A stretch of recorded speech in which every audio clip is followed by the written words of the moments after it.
This is long, so I apologize for that. I've never had to tell this story with enough detail to actually explain it all the way. But it's true, and it happened when I was about 6 years old. In a quiet room, if you press your ear against a pillow, you can hear your heartbeat. As a kid, the muffled, rhythmic beats sounded like soft footsteps on a carpeted floor. So as a kid, almost every night, just as I was about to drift off to sleep, I would hear these footsteps, and I would be ripped back to consciousness, terrified. For my entire childhood, I lived with my mom in a fairly nice neighborhood that was in a transitional phase. People of lower economic means were gradually moving in, and my mother and I were two such people. We lived in the kind of house you see being transported in two pieces on the interstate, but my mom took good care of it. There were a lot of woods surrounding the neighborhood that I would play in and explore during the day. But at night, as things often do to a kid, they took on a more sinister feeling. This, coupled with the fact that, due to the nature of our house, there was a fairly large crawl space underneath, filled my mind with imaginary monsters and inescapable scenarios which would consume my thoughts when I was awakened by those footsteps. I told my mom about the footsteps, and she said I was just imagining things. I persisted enough that she blasted my ears with water from a turkey baster once, just to placate me, since I thought that would help. Of course it didn't, despite all the creepiness and the footsteps. The only weird thing that ever happened to me was that every now and again I would wake up on the bottom bunk, despite having gone to sleep on the top. This wasn't really weird, since I'd sometimes get up to pee or get something to drink, and could remember just going back to sleep on the bottom bunk. I'm only a kid, so it didn't matter. This would happen once or twice a week, but waking up on the bottom bunk wasn't too terrifying. But one night, I didn't wake up on the bottom bunk. I'd heard the footsteps, but I was far too gone to be woken up by them. And when I was awoken, it wasn't from the sound of footsteps or a nightmare, but because I was cold. Like really cold. When I opened my eyes, I saw stars. I was in the woods. I sat up immediately and tried to figure out what was going on. I thought it was a dream, but that didn't seem right. Though neither did me being in the woods. There was a deflated pool float right in front of me. One of those ones shaped like a shark. This only added to the surreal effect, but after a while it seemed like I just wasn't going to wake up because I wasn't asleep. I stood up to orient myself, but I didn't recognize these woods. I played in the woods by my house all the time, so I knew them really well, but if these weren't the same woods, then how could I get out? I took a step and felt a shooting pain in my foot, which knocked me back to where I had just been laying. I'd stepped on a thorn. By the light of the moon, I could see that they were everywhere. I looked at my other foot, but it was fine. As a matter of fact, so was the rest of me. I didn't have another scratch on me, and I wasn't even that dirty. I cried for a bit, and then I stood back up. I didn't know which way to go, so I just picked a direction. I resisted the urge to call out, since I wasn't sure I wanted to be found by who or what might be out here. I walked for what seemed like hours. I tried to walk in a straight line and tried to course correct when I made a detour, but I was a kid, and I was afraid. There weren't any howls or screams, and only once did I hear any noise that scared me. It sounded like a baby crying. I think now that it was just a cat, but I panicked. I ran, veering in different directions to avoid big thick bushes and collapsed trees. I was paying close attention to where I stepped, because by that point my feet were in pretty bad shape. Paid too much attention to where I was stepping, and not enough to where those steps were leading, because not long after hearing the cry, I saw something that filled me with a kind of despair that I haven't experienced since. It was the pool float. I was only 10 feet from where I had woken up. This wasn't magic or some supernatural space bending. I was just lost. Up until that moment, I thought more about getting out of the woods than how I got in. But being back in the beginning caused my mind to swim. Wasn't even sure that these were my woods. I'd only been hoping that they were. Had I run in a huge circle around that spot? Or did I just get turned around and start making my way back? How was I going to get out? At the time, I thought the North Star was just the brightest star, so I looked and found the brightest one and followed it. Eventually, things started to look more familiar, and when I saw the ditch, dirt ditch my friends and I would have dirt clod fights in, I knew that I had made it out. By that point, I was walking very slowly because my feet hurt so much. But I was happy to be so close to home that I broke into a light jog. When I actually saw the roof of my house over a neighboring low-set building, I let out a light sob and ran faster. I just wanted to be home.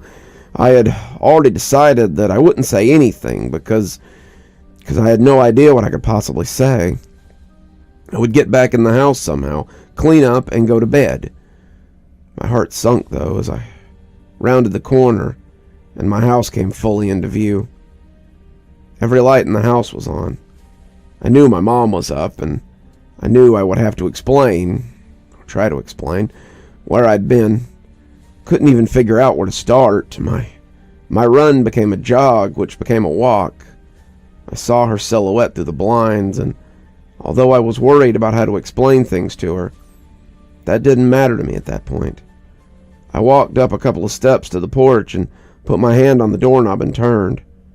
Right before I pushed it open, 2 arms wrapped around me and pulled me back. I screamed as loud as I could, "Mom, help! Help, please, Mom!" The feeling of being so close to being safe and then being physically pulled away from it filled me with a kind of dread that, even after all these years, is indescribable. The door I'd been torn away from opened, and a flash of hope shot through my heart, but it wasn't my mom. It was a man, and he was enormous. I thrashed around and kicked at the shins of the person holding me, while also trying to get away from the person that had just come out of my house. I was scared, but I was furious. "Let me go! Where is she? Where's my mom? What did you do to her?" As my throat stung from screaming, and I was drawing in another breath, I became aware of a sound that had been present for longer than I'd perceived it. "Honey, please calm down. I've got you." It sounded like my mom.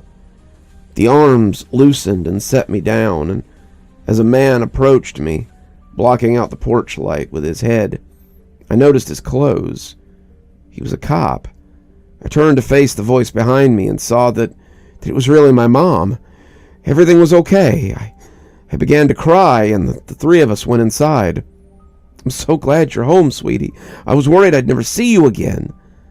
By this point, she was crying too. "I'm sorry. I don't know what happened. I just wanted to come home. I'm sorry." "It's okay. Just don't ever do that again. I'm not sure me or my shins could take it." A little laughter broke through my sob, and I smiled a bit. "I'm sorry I kicked you, but why'd you have to grab me like that?" "I was just afraid that you'd run away again." I was confused. "What do you mean?" "We found your note on your pillow," she said, and pointed at the piece of paper that the police officer was sliding across the table. I picked up the note and read it. It was a running away letter. It said I was unhappy and never wanted to see her or my friends again.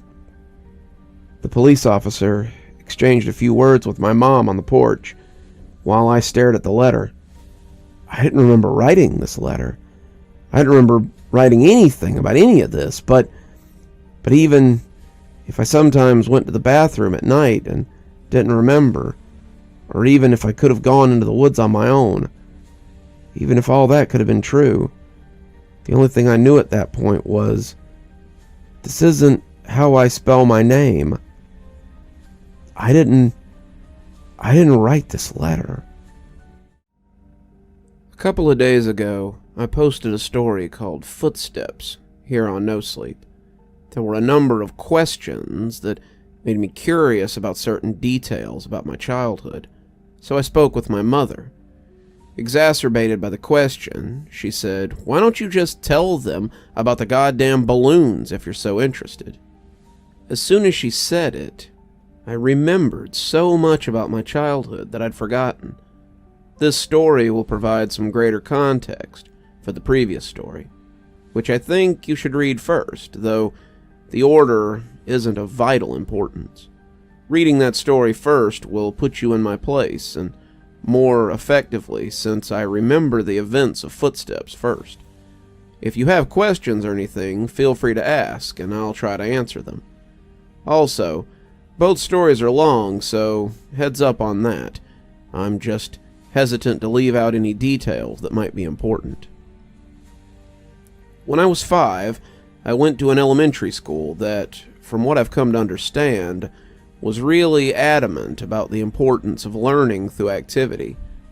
It was a part of a new program designed to allow children to rise at their own pace. And to facilitate this, the school encouraged teachers to come up with really inventive lesson plans. Each teacher was given the latitude to create his or her own theme, which would run the duration of the grade, and all the lessons in math, reading, etc. would be designed in the spirit of that theme. These themes were called groups. There was a space group, a sea group, an earth group, and the group I was in, community. In kindergarten in this country, you didn't learn much except how to tie your shoes and how to share, so most of it isn't very memorable. I only remember 2 things very clearly. I was the best at writing my name the right way, and the balloon project, which was really the hallmark of the community group, since it was a pretty clever way to show how a community functions at a really basic level. You've probably heard of this activity. One Friday, I remember it being Friday because I was excited about the project and it being the end of the week. Towards the beginning of the year, we walked into the classroom in the morning and saw that there were fully inflated balloons tied off, with strings taped to each desk. Sitting on each of our desks was a marker, a pen, and a piece of paper with an envelope. The project was to write on the paper, put it in the envelope, and attach it to the balloon, which we could draw pictures on, if we wanted. Most of the kids started fighting over the balloons because they wanted different colors, but I started on my note, which I had thought about. All the notes had to follow a loose structure, but we were allowed to be creative within those boundaries. My note was something like, "Hi, you found my balloon. My name is blank, and I attend blank elementary. You can keep the balloon, but I hope you write me back. I like Mighty Max, exploring, building forts, swimming, and friends. What do you like? Write me back soon. Here's $1 for the mail." On the dollar, I wrote 4 stamps right across the front, which my mom said was unnecessary, but I thought it was genius, so I did it. My teacher took a Polaroid of each of us with our balloons and had us put them in the envelopes along with our letters.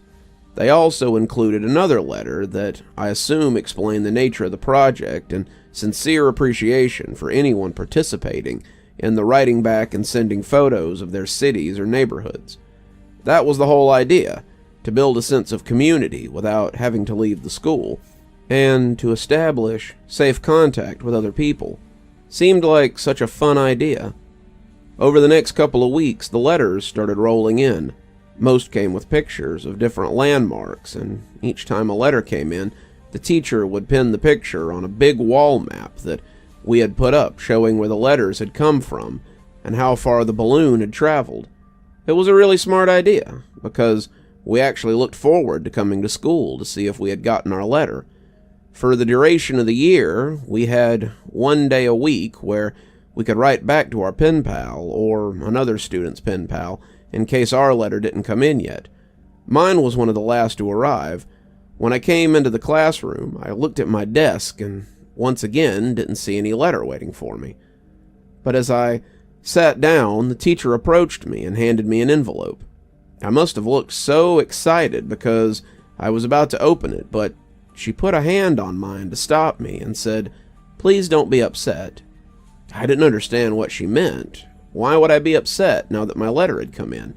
Initially, I was mystified that she would even know what was in the envelope, but now I realized that of course the teachers had screened the contents to make sure that there was nothing obscene. But all the same, how could I be disappointed? When I opened the envelope, I understood. There was no letter. The only thing in the envelope was a Polaroid, but I couldn't make out what it was. Looked like a patch of desert, but it was too blurry to decipher. It appeared as if the camera had been moved while the picture was being taken. There was no return address, so I couldn't even write back if I wanted to. I was crushed. The school year pressed on, and the letters had stopped coming for nearly all the other students.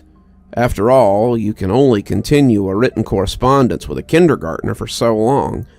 Everyone, including myself, had lost interest in the letters almost completely. Then I got another envelope.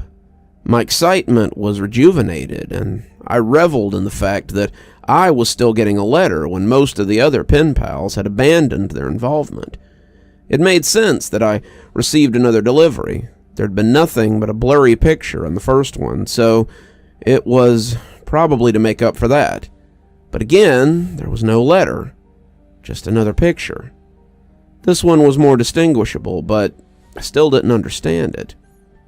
The photograph was angled way up, catching the top corner of a building, and the rest of the image was distorted by a lens flare from the sun.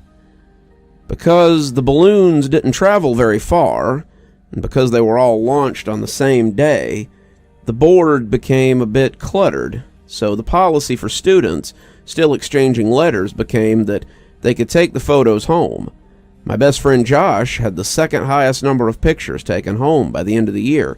His pen pal was really cooperative and sent him pictures from all around the neighborhood. Josh took home, I think, 4 pictures. I took home nearly 50. The envelopes were all opened by the teacher, but after a while, I stopped even looking at the pictures. However, I saved them in one of my drawers that housed my collection of rocks and baseball cards and comic books and stuff.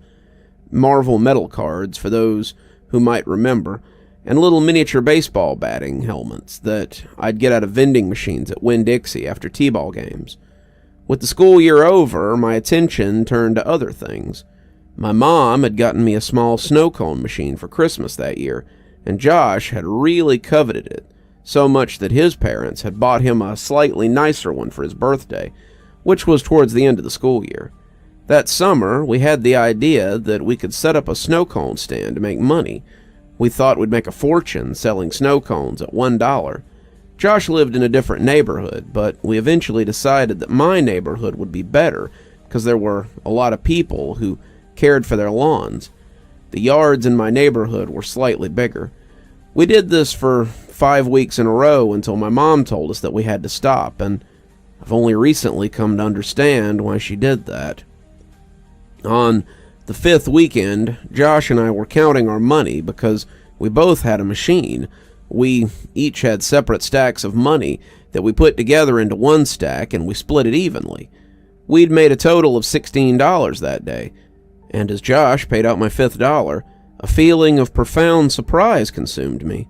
The dollar said 4 stamps. Josh noticed my shock and asked if he'd miscounted. I told him about the dollar, and he said, "That's so cool, man." As I thought about it, I came to agree. The idea that the dollar had made it right back to me after changing so many hands floored me.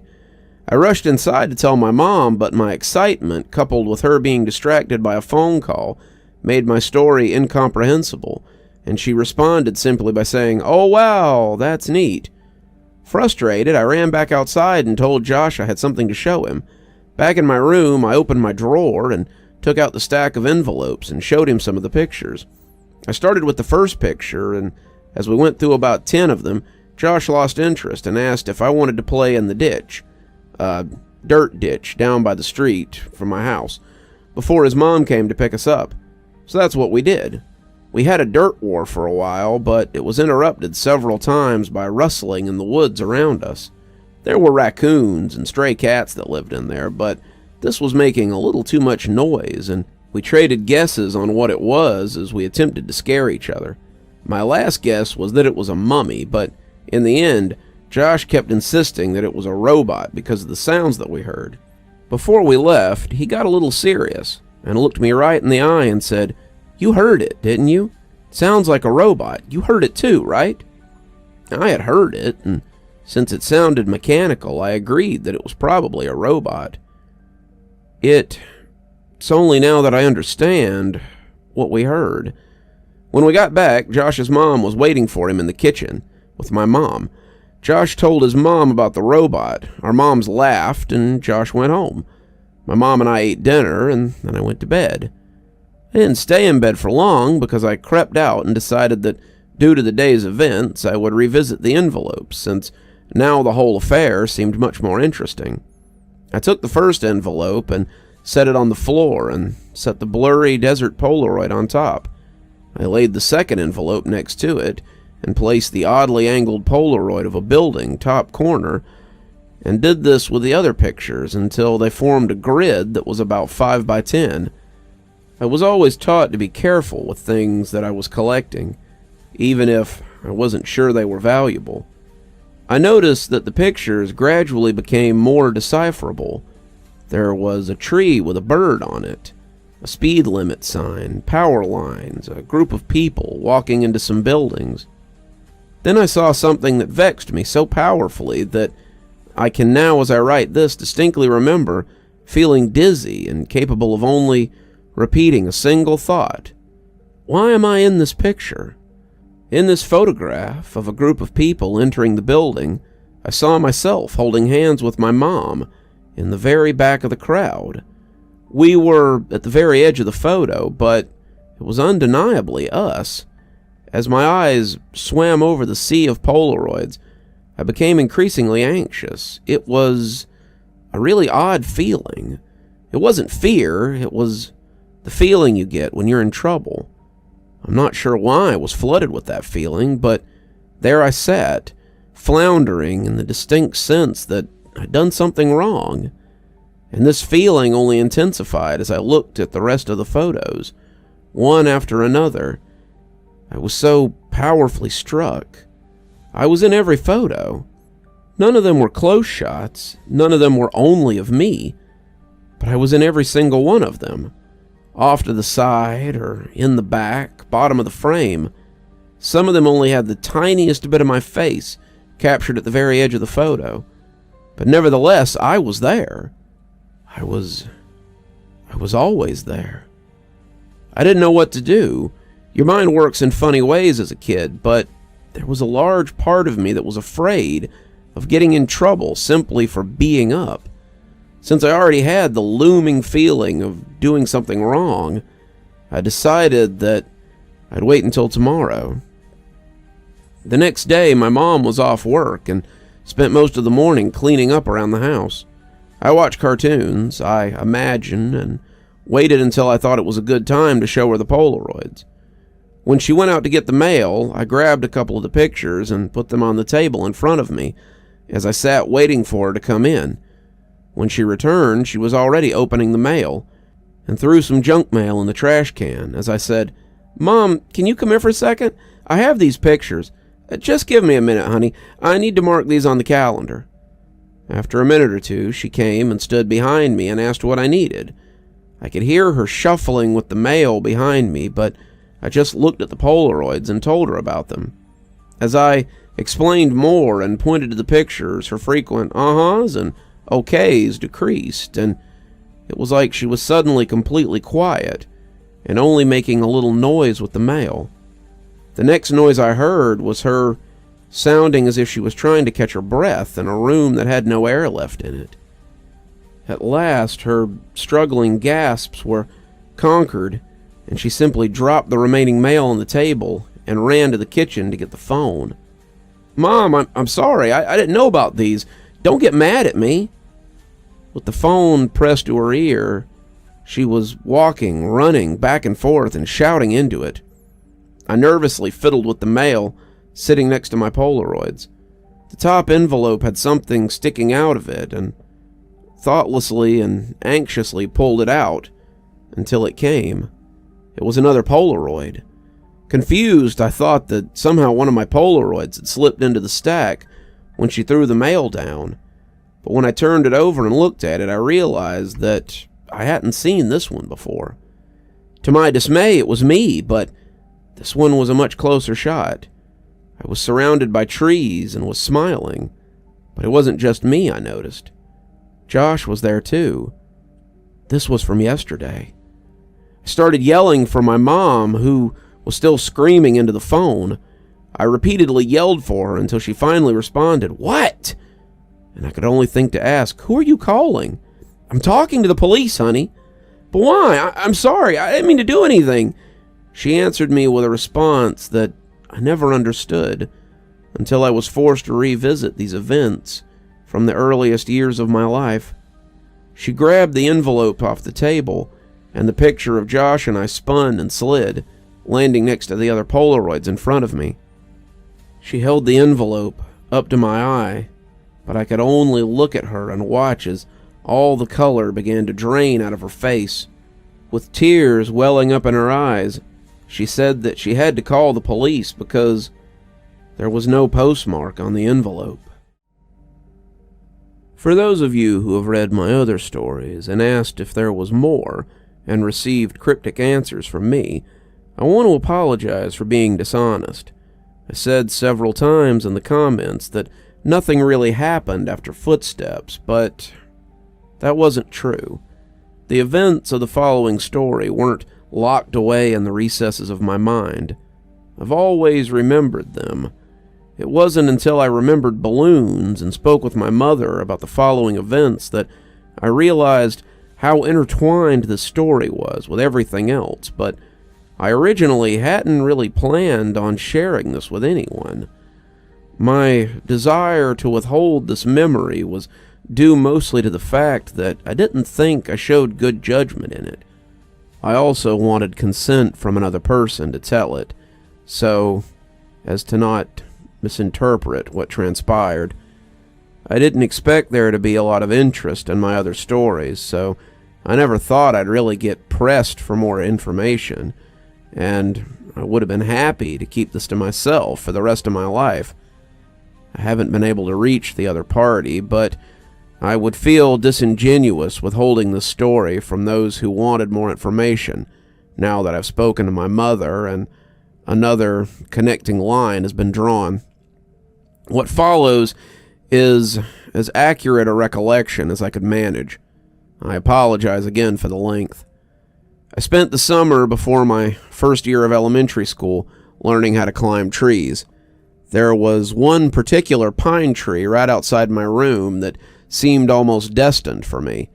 It had branches that were so low I could easily grab them without a boost, and for the first couple of days, after I first learned how to pull myself up, I would sit in the lowest branches, dangling my feet. The tree was outside our back fence and was easily visible from the kitchen window, which was just above the sink. Before too long, my mother and I developed a routine where I would play on the tree when she washed dishes because she could easily see me while she did other things. As the summer passed, my ability grew, and before too long, I was climbing fairly high. As the tree got taller, its branches not only got thinner, but more widely spaced.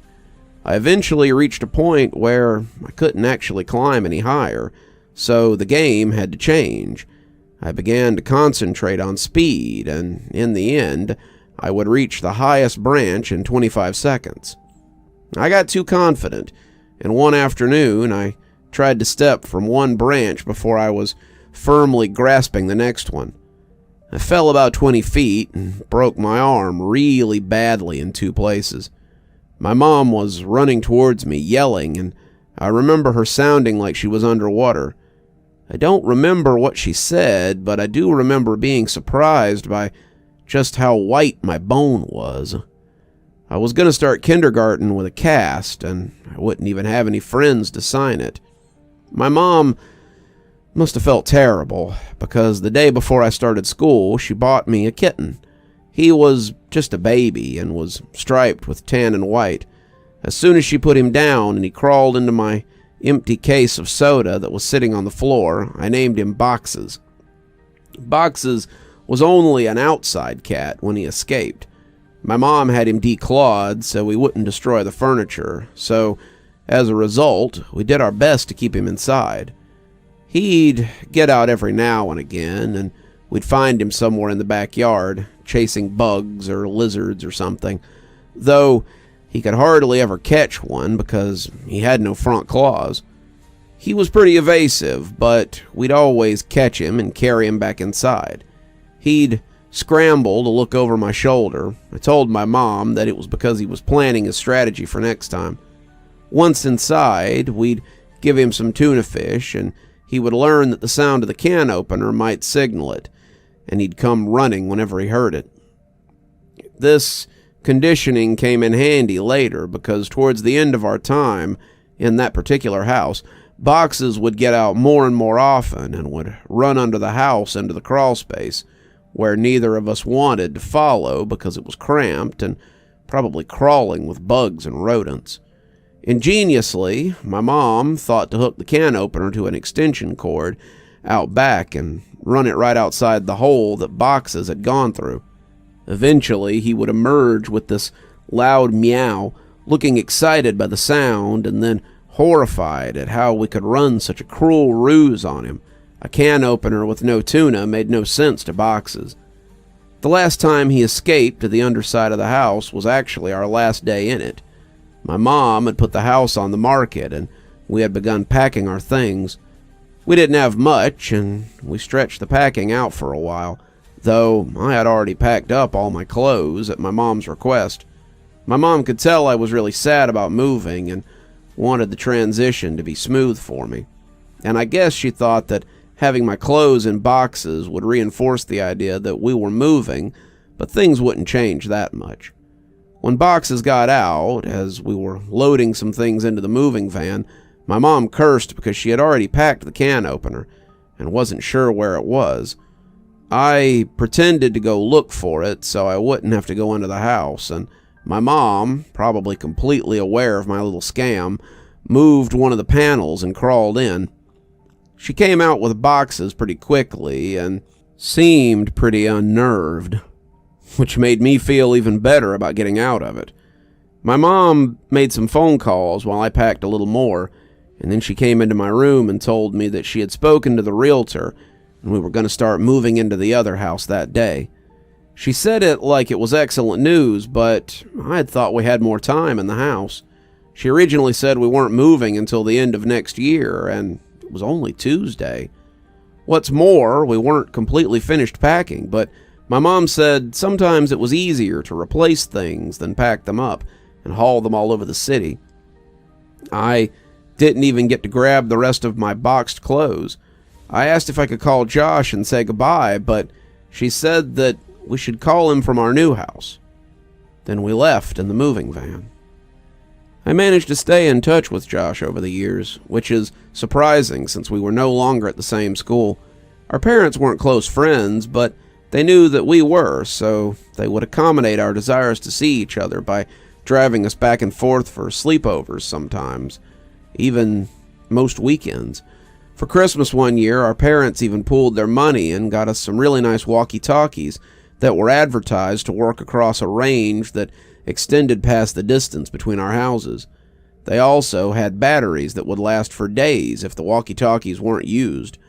They would only occasionally work well enough that we could talk across the city, but when we stayed over, we'd use them around the house, talking in mock radio speak that we had seen in the movies, and they worked pretty good. Thanks to our parents, we were still friends by the time we were 10. One weekend, I was staying over at Josh's, and my mom called me to say goodnight.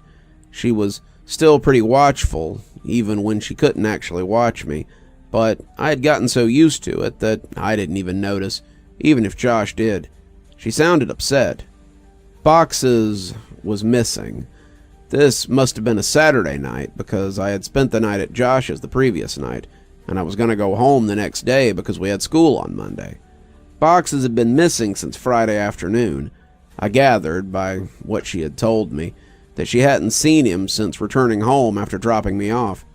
She must have decided to tell me he was missing because he didn't come home before I got back, and she knew I'd be devastated, not only at his absence, but that she had kept it from me. She told me not to worry. He'll come back. He always does. But Boxes didn't come back. 3 weeks later, I stayed at Josh's again. I was still upset about Boxes, but my mom told me that there had been many times when pets had disappeared from home for weeks or even months, only to return on their own. She said they always knew their way home, and that he would always try to get back. I was explaining this to Josh when a thought hit me so hard that I interrupted my own sentence to say it out loud. What if Boxes thought of the wrong home? Josh was confused. What? He lives with you. He knows where his home is. Yeah, but he grew up somewhere else, Josh. He was raised in my old house, a couple of neighborhoods away. Maybe he still thinks of that place as his home, like I do. Oh, I get it. Well, that'd be great. We'll tell my dad tomorrow, and he can take us over there so we can have a look. No, we won't, man. My mom said that we couldn't ever go back to that place because the new owners wouldn't want to be bothered. She said that she told your mom and dad the same thing. Josh persisted. Okay, then we'll go out exploring tomorrow and make our way to your old house. No, if we get spotted, your dad'll find out, and then so will my mom. We'll have to go by ourselves. We'll have to go there tonight. It didn't take that much convincing to get Josh on board, since he was usually the one to come up with the ideas like this. But we had never snuck out of his house before. It actually turned out to be pretty easy. The window in his room opened to the backyard, and he had a latched wooden fence that wasn't locked. After those 2 minor hurdles, we slipped off into the night, flashlights and walkie-talkies in hand. There were 2 ways to get to Josh's house from my old house. We could walk on the street and make all the turns and go through the woods, which would take about half the time. It would have taken about 2 hours to walk there, taking the street, but I suggested that we go that way anyway. I told him it was because I didn't want to get lost. Josh refused and said that if we were seen, then they might recognize him and tell his dad. He threatened to go home if we didn't take the shortcut, and I accepted it because I didn't want to go by myself. Josh didn't know about the last time I walked through those woods at night. The woods were much less creepy with a friend and a flashlight, and we were making pretty good time. I wasn't entirely sure where we were going, but Josh seemed confident enough that it bolstered my morale. We passed through a particularly thick patch of tangled trees when the strap on my walkie-talkie got caught on a branch. Josh had the flashlight, and so I was struggling to get the walkie-talkie when I heard him say, "Hey man, want to go for a swim?" I looked over to where he was shining the flashlight, though I closed my eyes as I did because I now knew where we were. He was pointing at the pool float. This was where I'd woken up in those woods all those years ago. I felt a lump in my throat and the sting of fresh tears in my eyes as I continued to struggle with the walkie. Frustrated, I yanked on it hard enough to break it free as I turned and walked to Josh, who had partially laid down on the pool float in a mock sunbathing pose. As I walked towards him, I stumbled and nearly fell into a fairly large hole that was sitting in the middle of the small clearing. But I regained my balance and stopped right at the edge. It was deep. I was surprised by the size of the hole, but more surprised by the fact that I didn't remember it. I realized it must not have been there that night because it was in the same spot where I'd woken up. I put it out of my mind and turned to Josh. "Quit messing around, man. You saw I was stuck over there and you were just laying here joking around on this float." I punctuated the sentence with a kick to an exposed part of the float. A screeching rose from it. Josh's smile inverted, and he suddenly looked terrified and was struggling to get off the float, but he couldn't quite manage due to the awkward way he'd been laying on it. Each time he would fall back on the float, the screeching would intensify. I wanted to help Josh, but I couldn't move myself any closer. My legs wouldn't cooperate. I hated these woods. I picked up the flashlight that he had thrown as he thrashed around and shone it on the float, not knowing what to expect. Finally, Josh got off the float and rushed next to me, looking at where I was shining the light. There it was. It was a rat. I started laughing nervously, and we both walked and ran into the woods, taking the screeching with us. Josh lightly punched me in the arm, the smile slowly returning to his face, and we continued walking. We quickened our pace and made it out of the woods faster than we thought we would, and we found ourselves back in my old neighborhood. The last time I'd rounded the bend ahead, I had seen my house fully illuminated, and all the memories of what had transpired came flooding back. I felt a skipping in my heart as we were finally turning the corner and about to face the full view of my house, remembering the last time, how incandescent it was. But this time all the lights were off. From a distance I could see my old climbing tree, and as my mind backtracked the memories, I realized that I wouldn't be back here this night if that tree hadn't grown, and I was briefly in awe of how all the events were like that. As we got closer, I could see that the lawn looked terrible. I couldn't even guess when it had last been mowed. One of the shutters had partially broken loose and was rocking back and forth in the breeze. And overall, the house just looked dirty.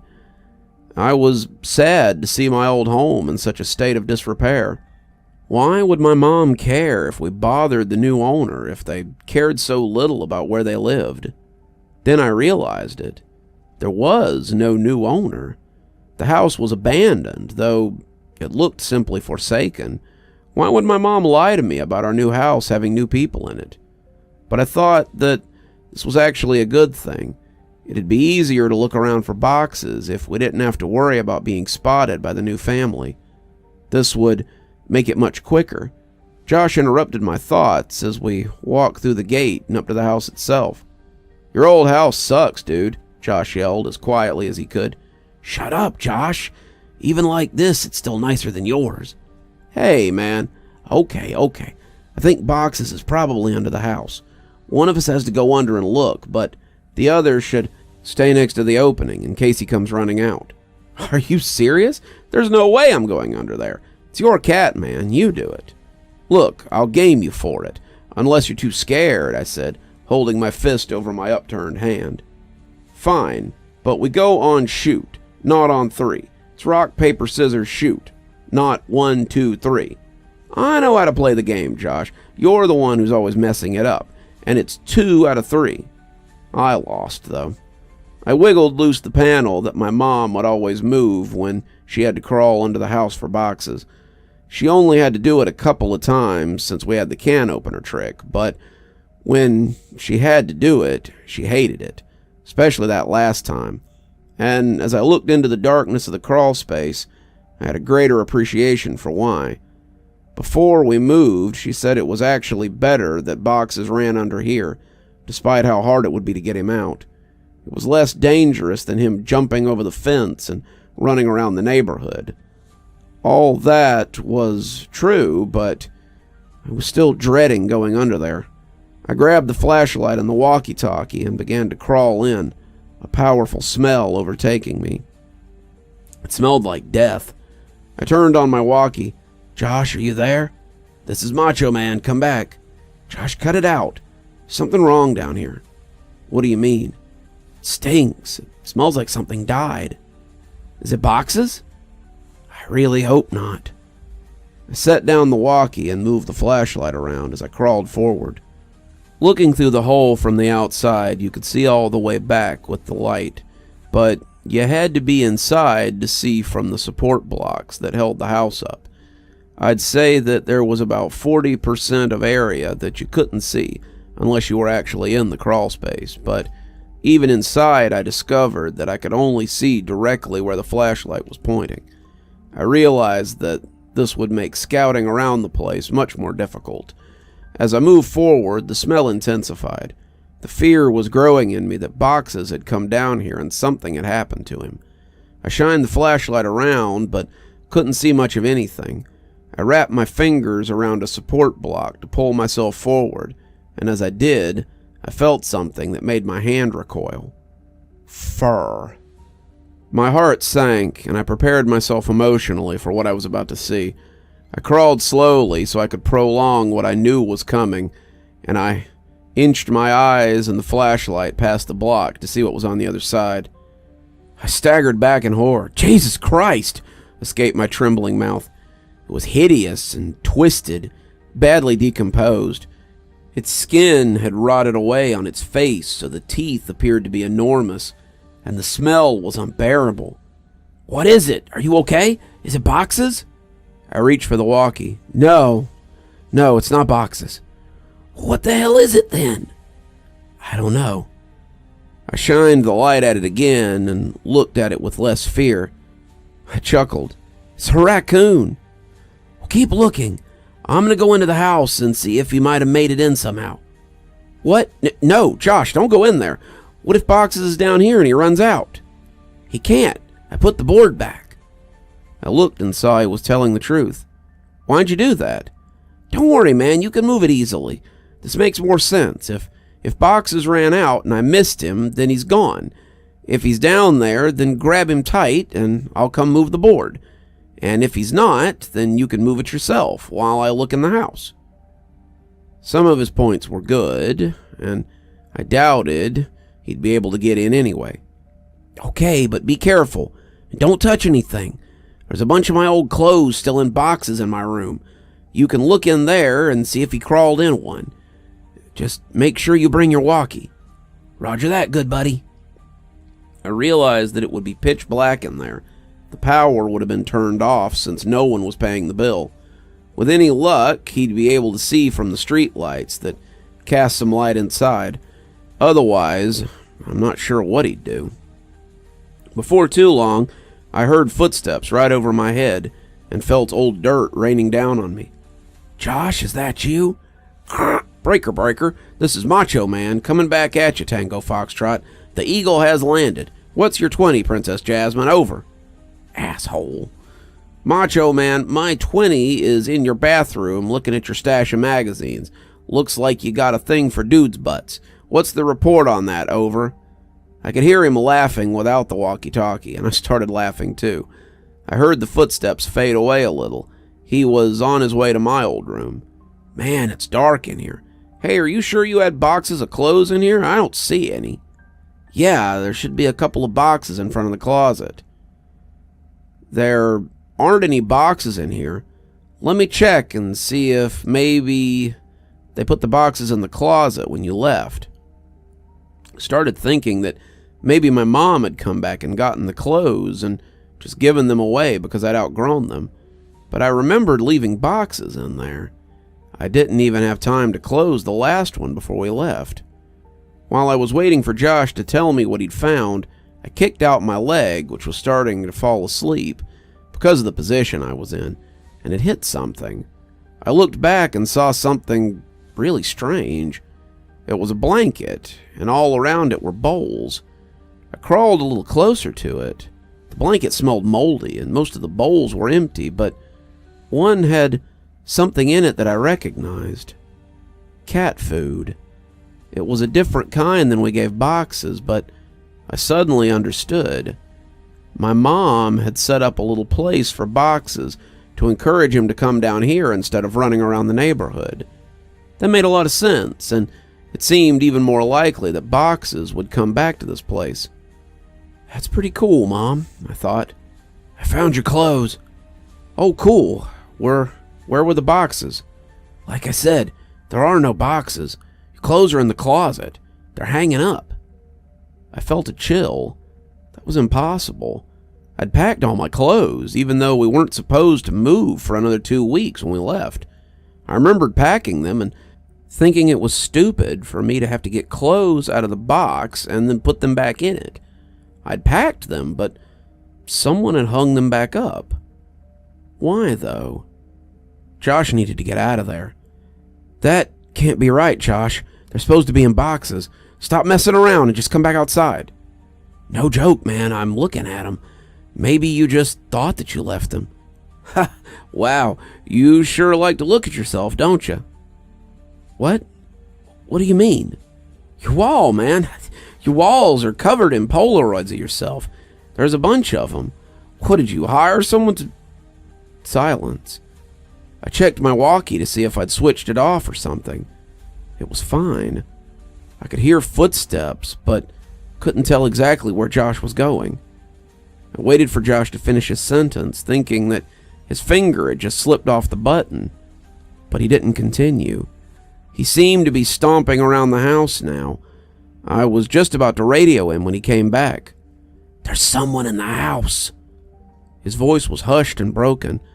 I could hear he was on the verge of tears. I wanted to respond, but how loud was his walkie turned up? What if the other person heard him? I said nothing and just waited and listened. What I heard were footsteps. Heavy, dragging footsteps. And then a loud thud. Oh God, Josh! He had been found. I was sure of it. The person had found him and he was hurting him. I broke out in tears. He was my only friend next to boxes, and then I realized, what if Josh told him I was under the house? What could I possibly do? As I struggled to compose myself, I thankfully heard Josh's voice through the walkie. He's got something, man. It's a big bag. He just threw it on the floor and... Oh God, the bag. I think it's moving. It was paralyzed. I wanted to run home. I wanted to save Josh. I wanted to go get help. I wanted so many things, but I just lay there frozen. As I lay, unable to move, my eyes focused on the corner of the house.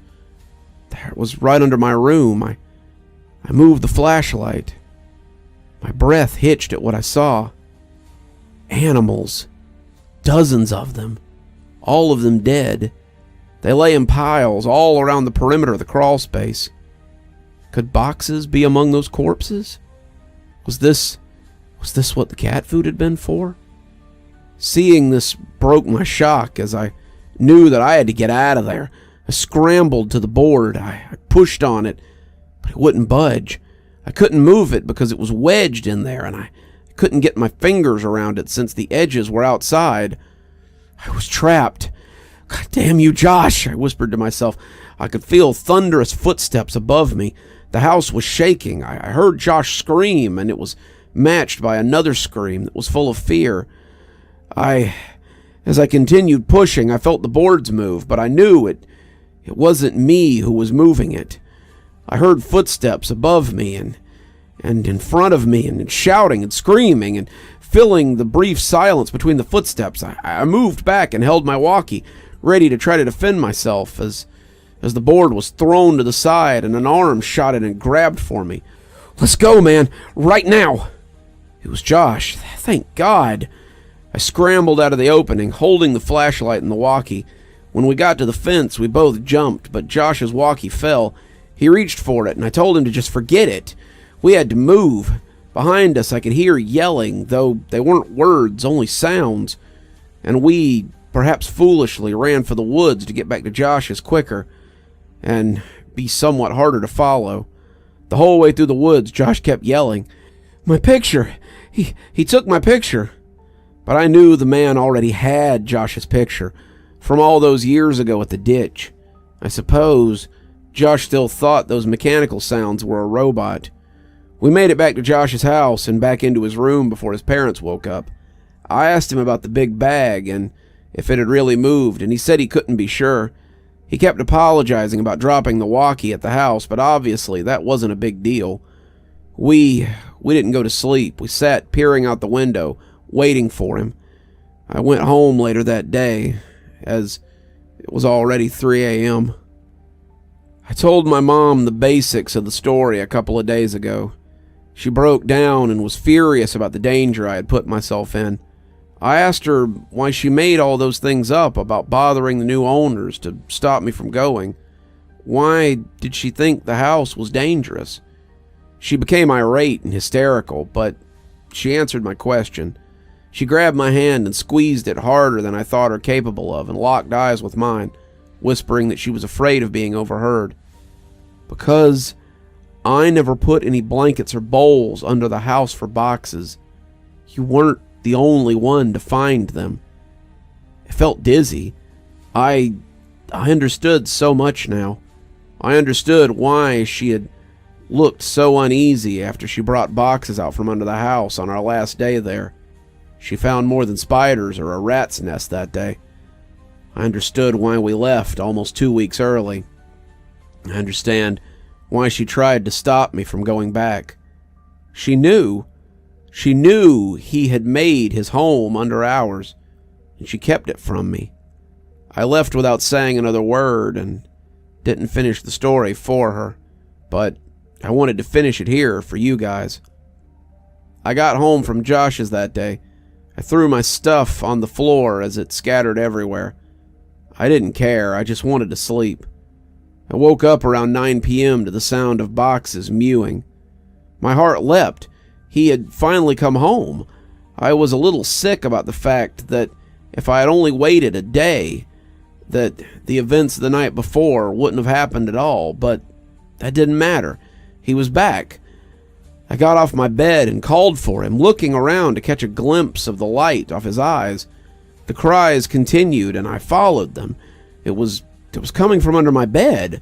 I laughed a little, thinking he had just crawled under the house looking for me, and now he was much better. His mews were being muffled by a shirt, so I flung it aside and smiled, yelling, "Welcome home, Boxes!" His cries were coming from the walkie-talkie. Boxes never came home. There was a comment in the last post that made me remember an event from my childhood that I always took as odd, but never considered it to be related to any of these stories.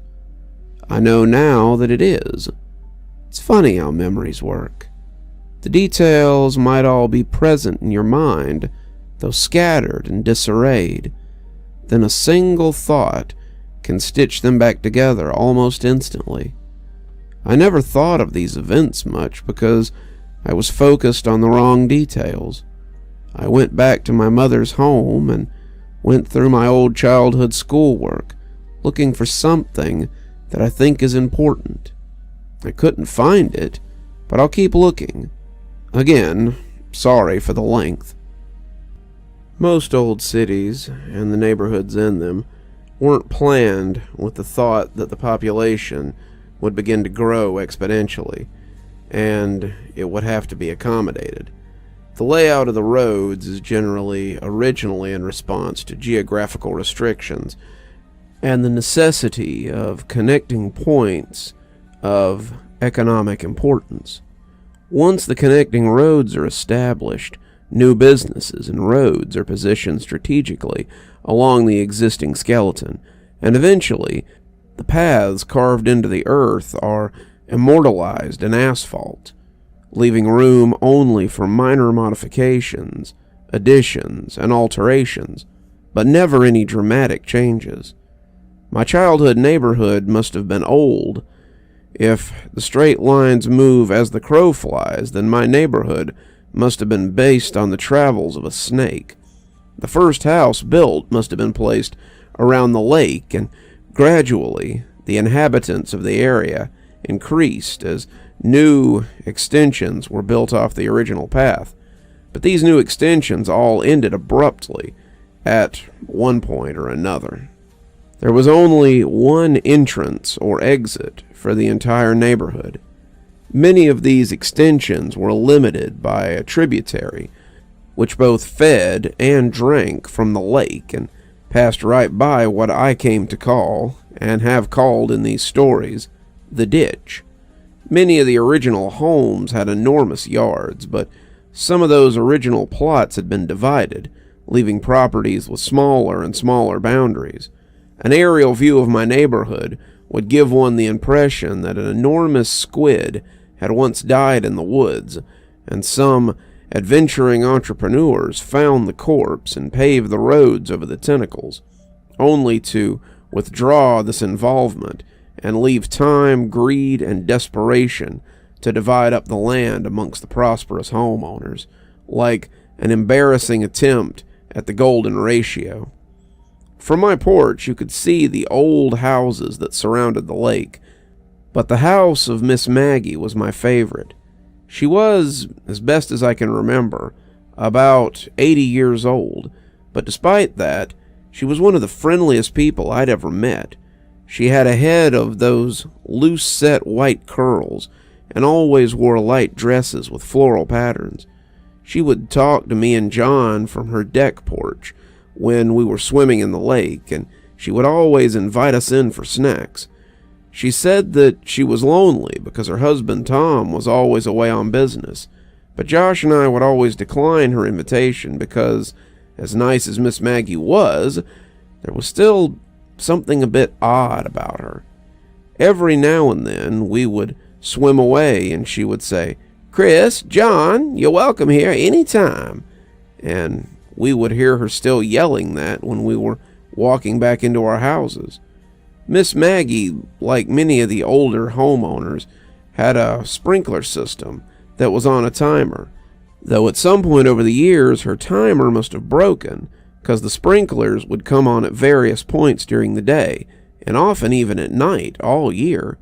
While it never got cold enough to snow very much, several times each winter I would go outside in the morning and see Miss Maggie's yard transformed into a surreal Arctic paradise by the frozen water.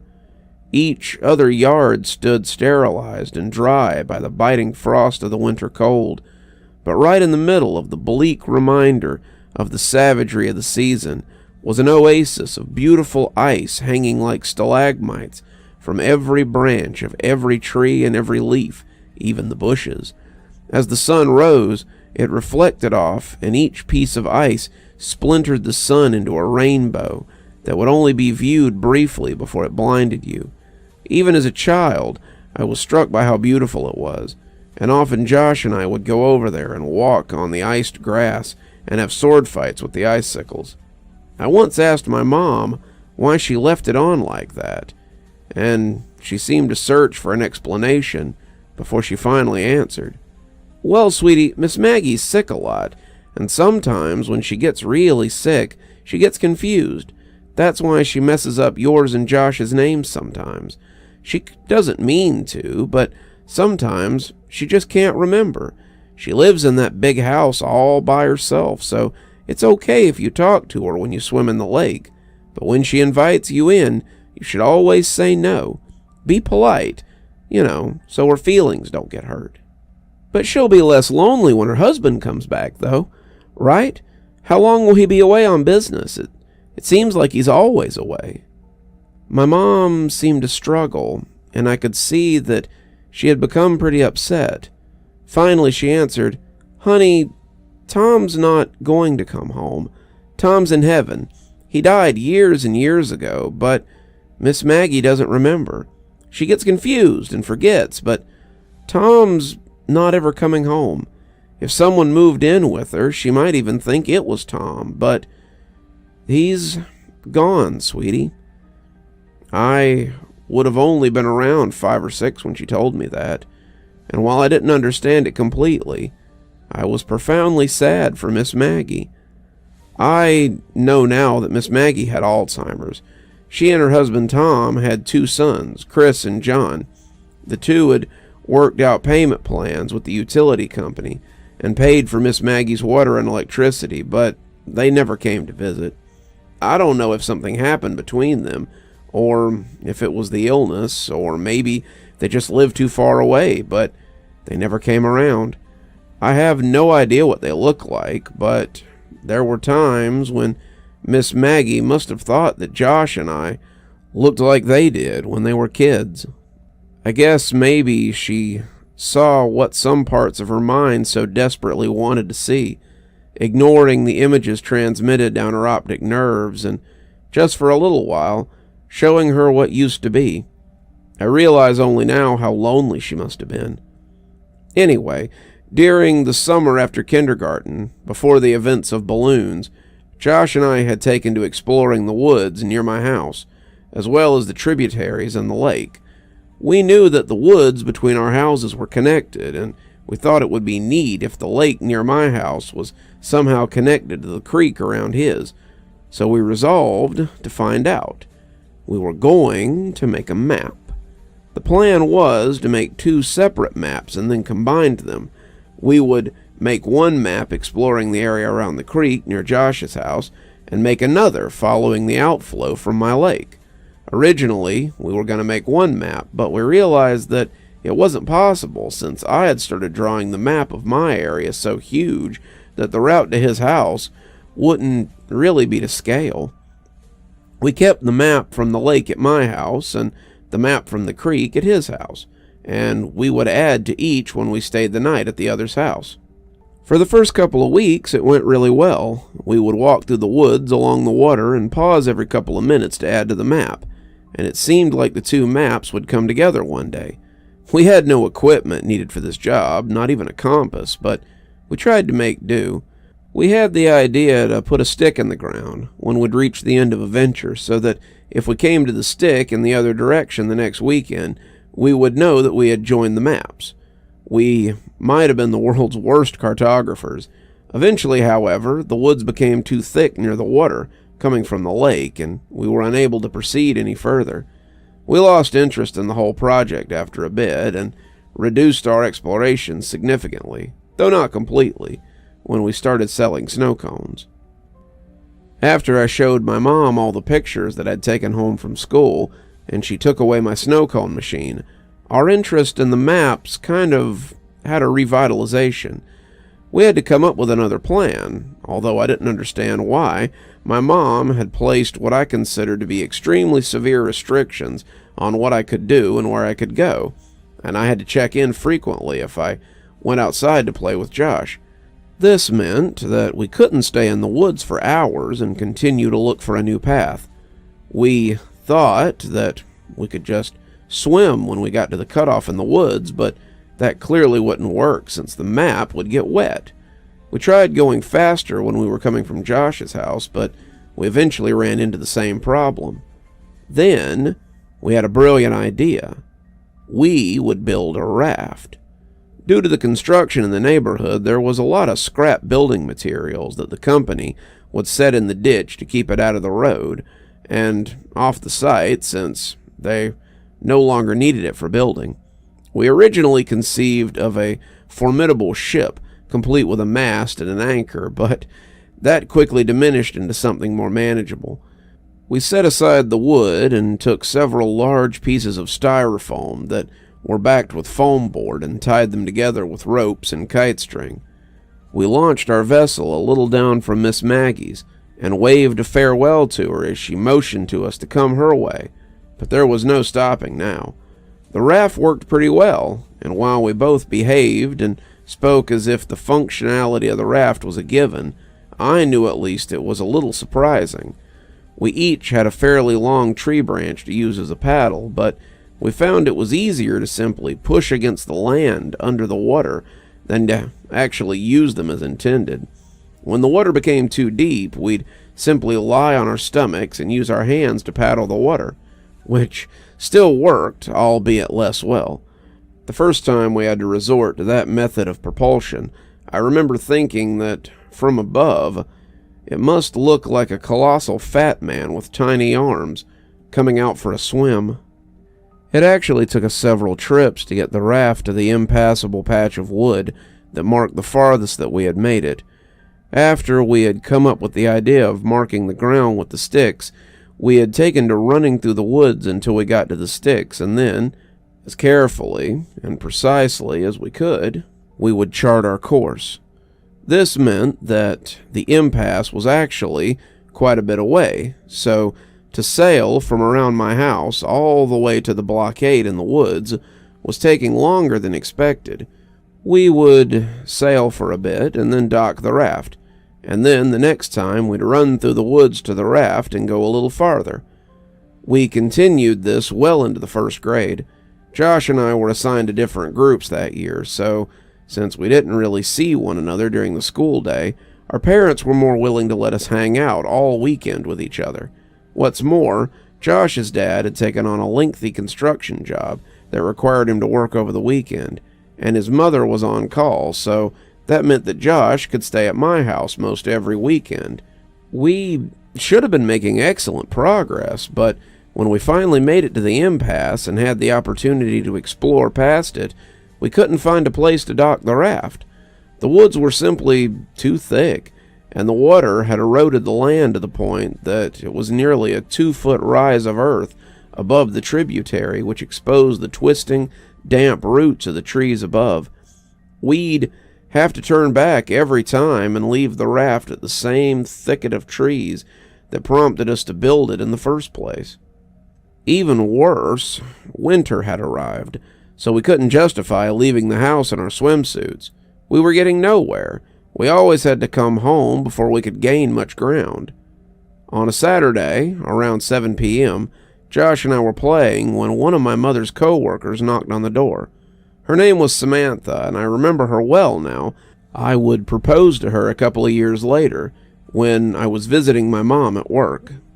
My mom said that she had to go to work and fix a problem that had arisen, and that she'd be back in about 2 hours. Her car was being repaired, so she'd have to ride with Samantha, but I gathered that the problem was somehow Samantha's fault, and discussing it in the car was why it would only take 2 hours.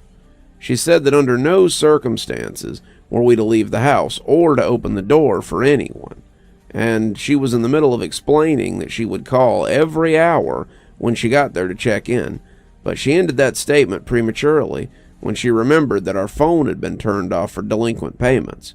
This was why Samantha had come by unannounced. She looked me dead in the eye as she was closing the door and said, "Stay put." This was our chance. We watched her drive down the serpentine road towards the exit, and as soon as the car rounded the last visible bend, we ran back to my room. I dumped my backpack out while Josh grabbed the map. "Hey, do you have a flashlight?" Josh asked. "No, but we'll be back before dark. I was thinking just in case we should have one.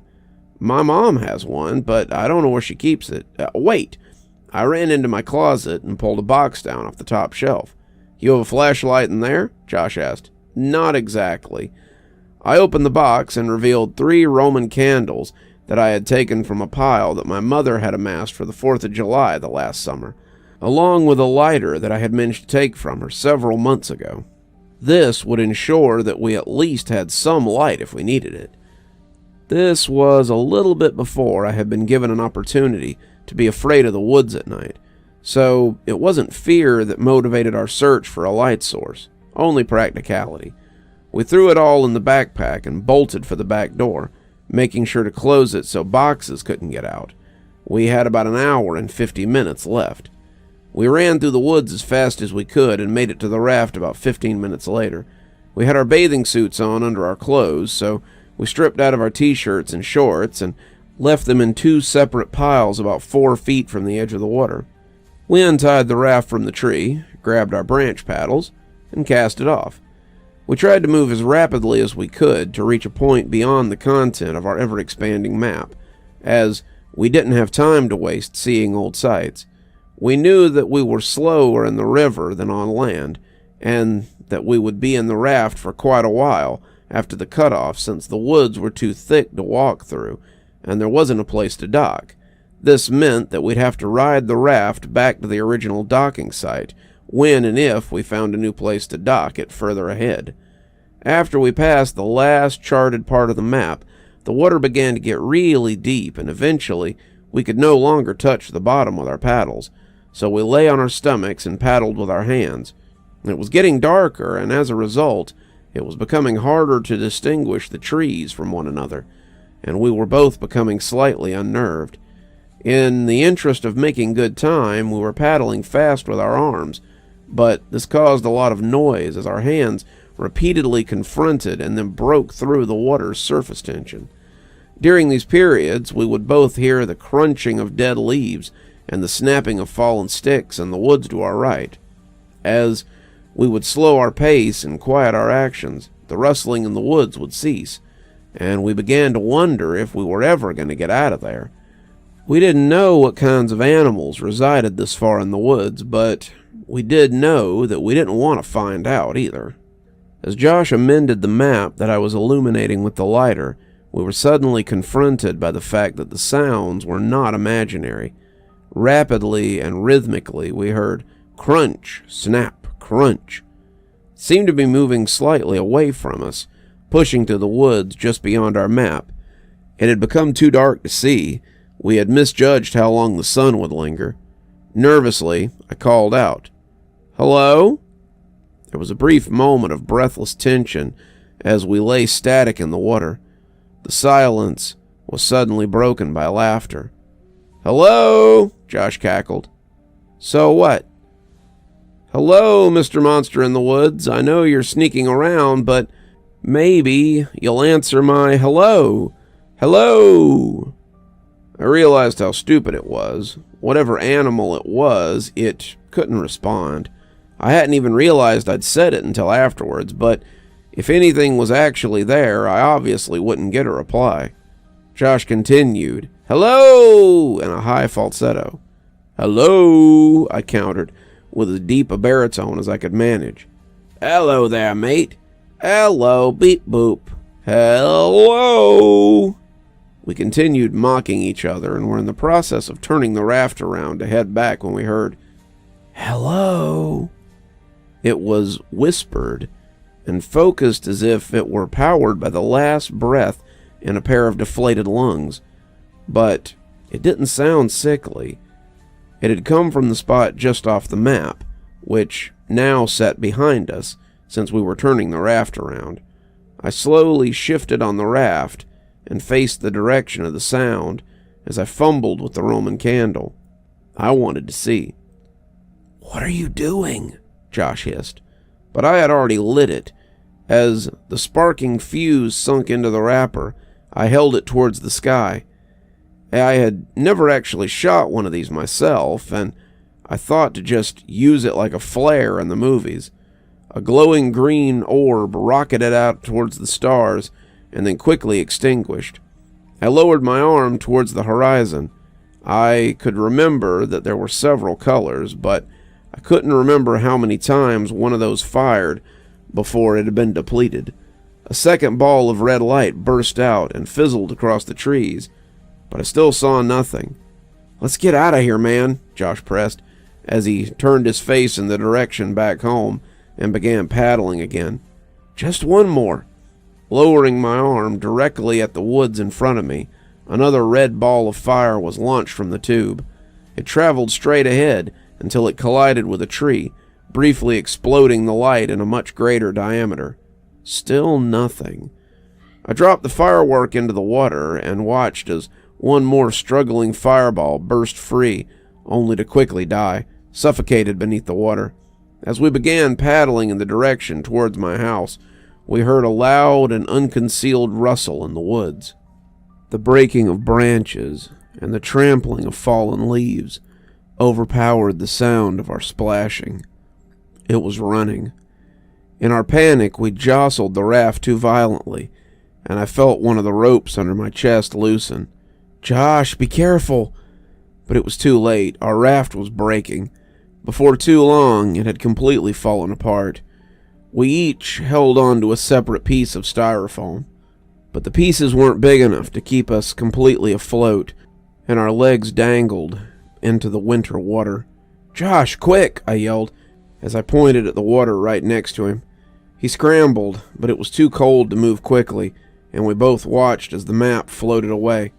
"I'm cold, man," Josh shuddered dejectedly. "Let's get out of the water." We approached the shore, but each time we attempted to pull ourselves out, we'd hear the frantic rustling thundering towards us from the woods.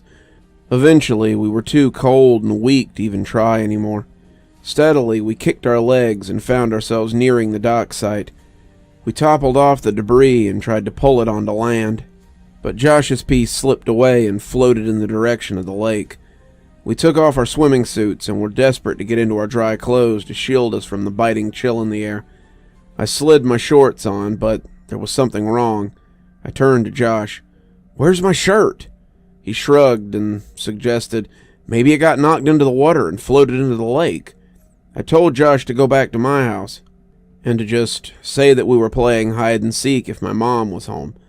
I had to try to find my shirt. I ran behind the houses and peered out over the water and scooted along the shoreline. It occurred to me that with any luck, maybe I could find the map too. I was moving pretty fast because I needed to get home, and I was about to give up when my concentration was interrupted by a sound coming from just behind me. "Hello?" I whipped around. It was Miss Maggie. I had never seen her at night before, and in the poor light, she looked extremely frail. The usual warmth that wrapped her manner seemed to have been snuffed out by the chill. I couldn't remember ever seeing her without a smile, and her face looked strange. "Hello, Miss Maggie." "Oh, hello, Chris." The warmth and the smile had returned to her, even if her memories had not. "I couldn't see if it was you in the dark there." Jokingly, I asked her if she was going to invite me in for a snack, but she said maybe another time. I was too busy looking for my map and my shirt to really engage with her, but she sounded happy, so I didn't feel too bad. She said a couple of other things, but I was too distracted to pay attention. I said goodnight and ran down her driveway towards my house. Behind me, I could hear her walking across the frozen yard, but I didn't turn around to wave. I had to get home. I made it home a couple of minutes before my mom did, and by the time she came in, Josh and I were already changed and warming up. We'd gotten away with it, even though we'd lost the map. "Couldn't find it?" "Nah, but I saw Miss Maggie. She called me Chris again. I'm telling you, dude, just be glad that you've never seen her at night." We both laughed, and he asked if she had invited me in for snacks, joking that the snacks must be terrible since she couldn't give them away. I told him that she didn't, and he was surprised, and now that I had time to think about it, I was too. Literally every time we had seen her, she'd invited us in for snacks, and here I had, albeit sarcastically, invited myself, and she'd said no. As Josh and I talked more about Miss Maggie, I suddenly realized that the lighter might still be in my pocket, and that it might be a disaster if my mom had found it. I grabbed the shorts off the floor and patted the pocket. I felt something, but it wasn't a lighter. From my back pocket, I slid out a folded piece of paper, and my heart leapt. The map, I thought, but I watched it float away. As I unfolded the paper, my stomach turned as I tried to understand what I was seeing. Drawn on the paper, inside of a large oval, were two stick figures holding hands. One was much larger than the other, but neither had faces. The paper was torn, so a part of it was missing, and there were numbers written near the top right corner.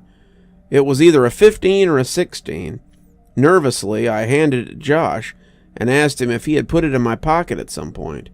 He scoffed at the idea and asked why I was so upset. I pointed towards the smaller figure and what was written next to it. It had my initials. I shook it off and told Josh the rest of the conversation between Miss Maggie and I. I had always attributed the odd exchange to her being sick until revisiting the events in my mind years later. As I think about it now, the feeling of profound sadness for Miss Maggie returned, but it was augmented by a looming feeling of despair when I think about why she said maybe another time. I knew what she had said, but I didn't understand what it might have meant that night. I didn't understand what her words had meant weeks later when I watched men in strange orange biohazard suits carry what I thought was a black bag full of garbage out of her house, or why the whole neighborhood smelled like death that day. I still don't understand why they condemned the house and boarded it up a little while before she moved, but I understand now. I understand why her last words to me were so important, even if neither she nor I realized it at the time. Miss Maggie had told me that night that Tom had come home, but I know now who had really moved in, just as I know now why I never saw her body brought out on a stretcher. The bags weren't full of garbage. So, I've intentionally withheld some details from a lot of my stories. I've let my hopes concerning the way things might influence my evaluation of the way they are. I don't think there's any point to that anymore. At the end of the summer, between kindergarten and first grade, I caught the stomach flu. This was all the components of the regular flu. However, with the stomach flu, you throw up in a bucket and not the toilet because you're sitting on it, the sickness getting purged from both ends. That lasted about 10 days, but just before it passed, the sickness was granted an extension in the form of pink eye. My eyelids were so fused together by the dried mucus generated through the night that the first day I awoke with the infection, I thought I'd gone blind.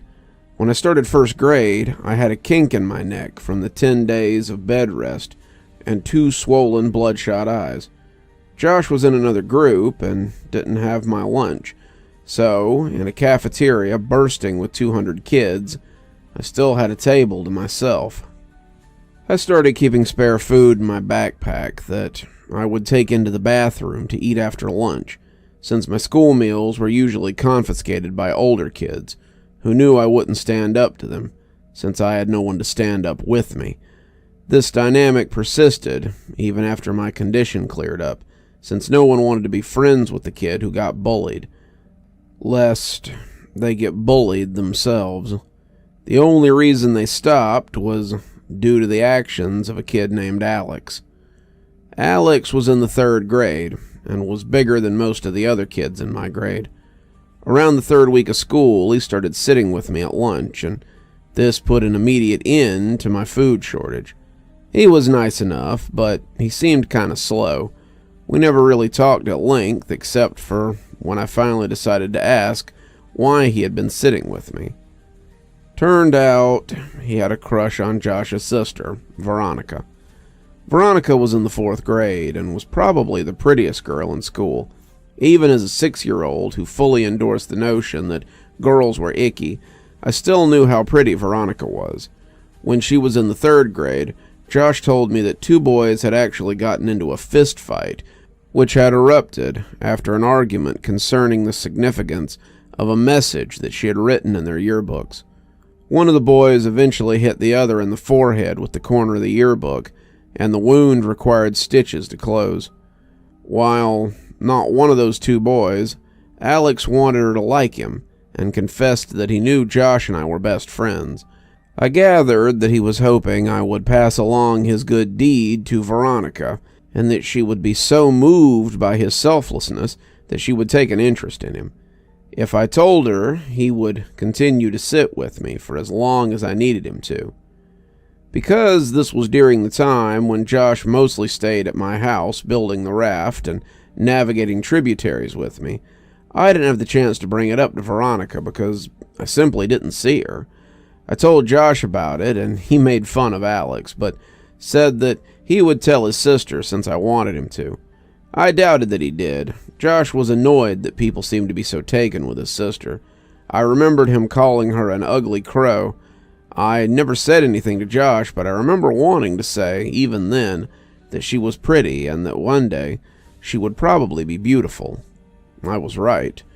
When I was 15, I was seeing a movie at a place my friend and I had come to call the Dirt Theater.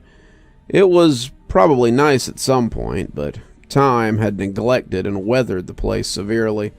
The theater was mostly tables and chairs on floor level, so when the theater was full, there were very few places you could sit and see the whole screen.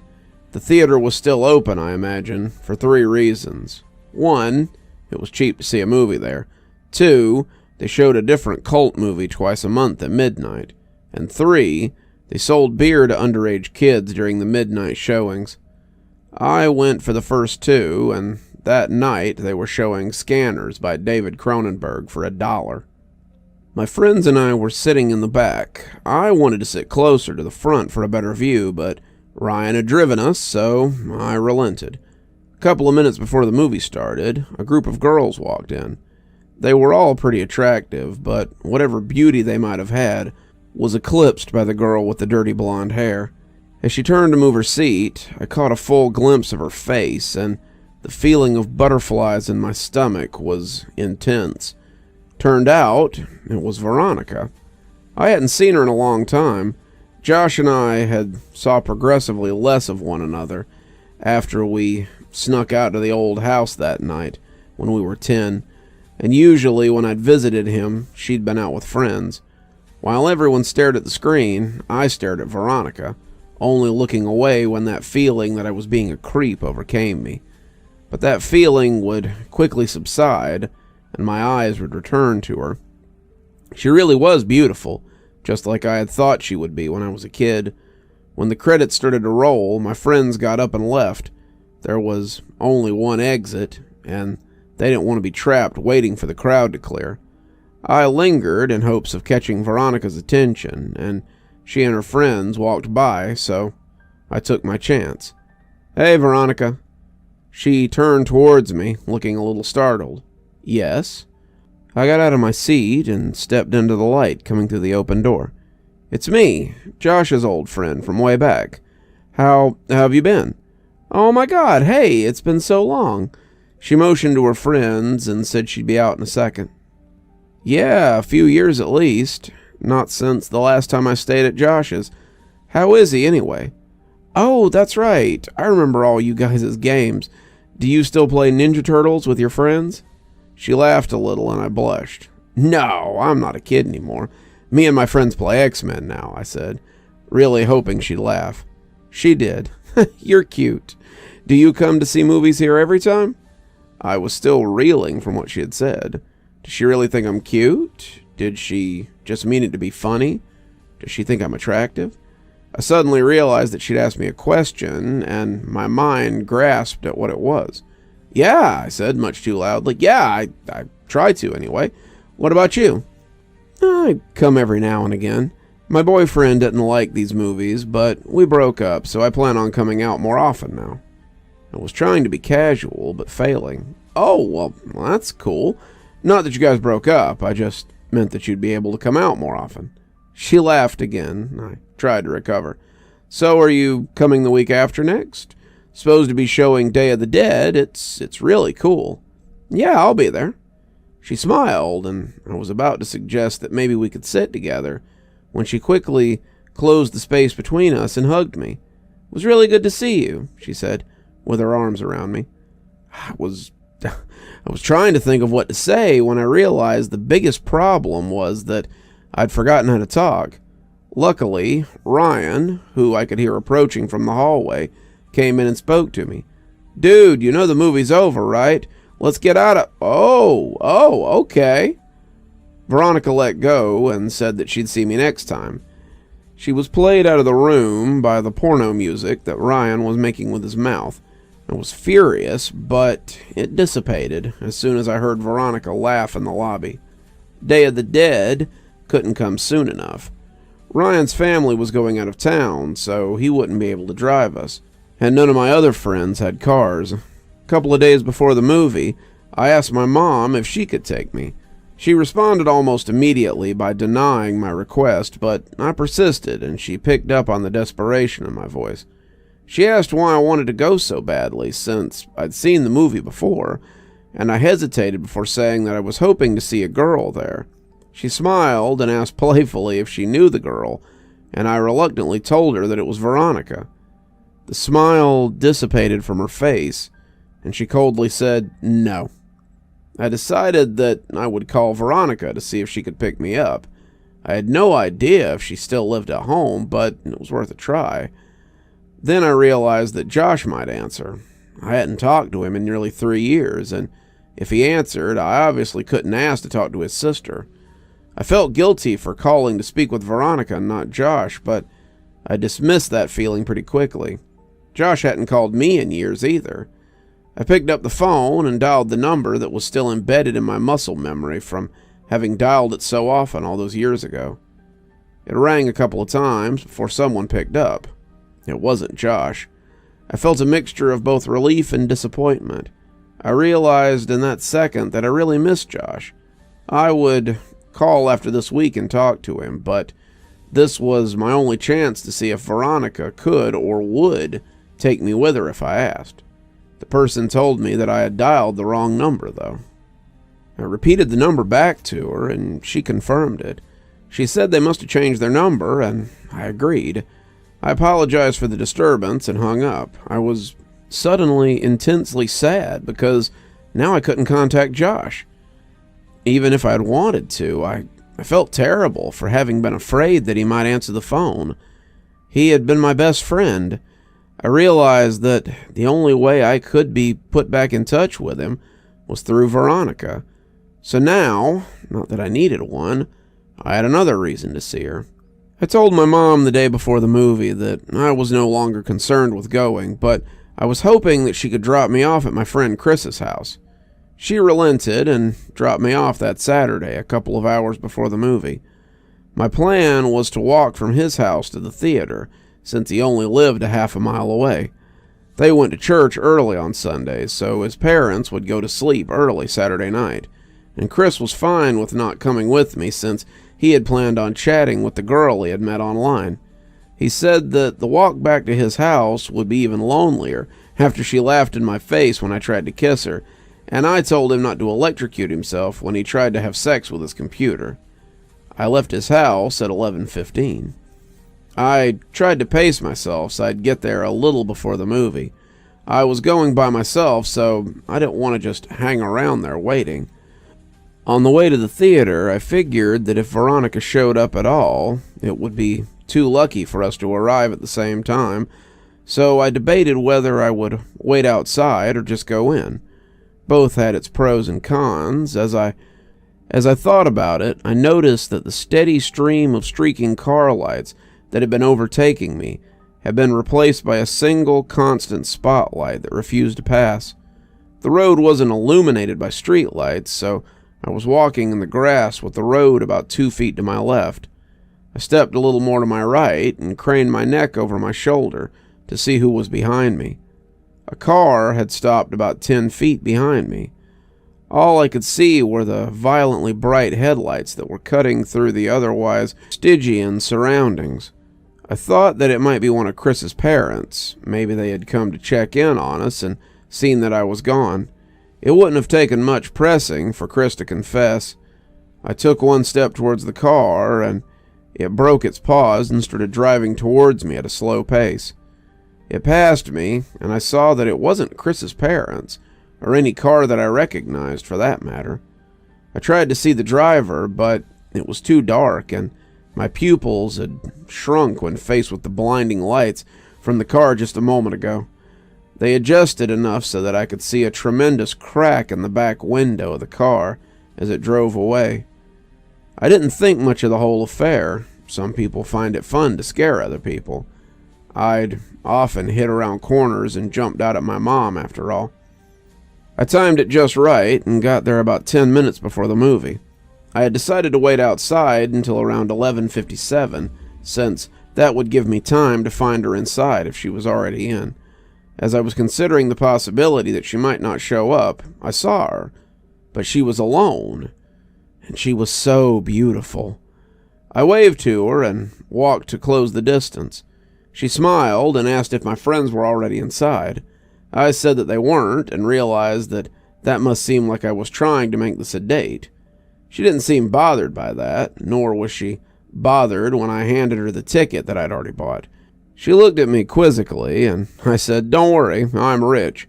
She laughed, and we went inside. I bought us popcorn and a couple of drinks, and spent most of the movie debating whether or not I should time reaching my hand into the popcorn bucket, so, we could touch hands. She seemed to enjoy the movie, and before I knew it, it was over. We didn't linger in the theater, and because it was a midnight show, we couldn't loiter in the lobby either. So we walked outside. The parking lot of the theater was pretty big. It was connected to a mall that had gone out of business a long time ago. Not wanting the night to be over yet, I continued the conversation while casually walking towards the old mall. As we were about to round the corner and leave the theater out of sight, I looked back and saw that her car wasn't the only one left in the parking lot. The other one had a large crack in the back window. My uneasiness became understanding. That makes a lot of sense. The driver of the car works here, or must have figured I was on my way to the movie. Injecting a little real horror into the life of a horror fan seemed like an obvious move. We walked around the mall and talked about the movie. I told her that I thought Day of the Dead was better than Dawn of the Dead, but she refused to agree.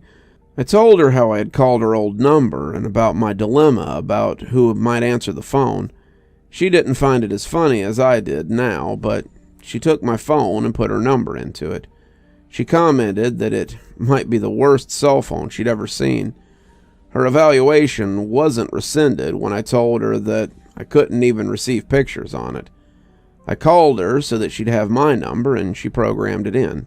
She told me that she was graduated, but she hadn't done well in school so far that year, so she wasn't sure if she was even going to college. I told her to attach a picture of herself to the application, and they'd get her in right away. She didn't laugh at that one, and I thought she might be offended. She might have thought I was implying that she couldn't get in on her own intelligence. I nervously glanced at her, and she was just smiling, and even in the poor light, I could see that she was blushing. I wanted to hold her hand, but I didn't. As we walked down the final side of the mall, back around to the theater, I asked her about Josh. She told me that she didn't want to talk about it. I asked her if he was at least doing all right, and she said, I don't know. I figured Josh must have taken a wrong turn somewhere and started getting into trouble.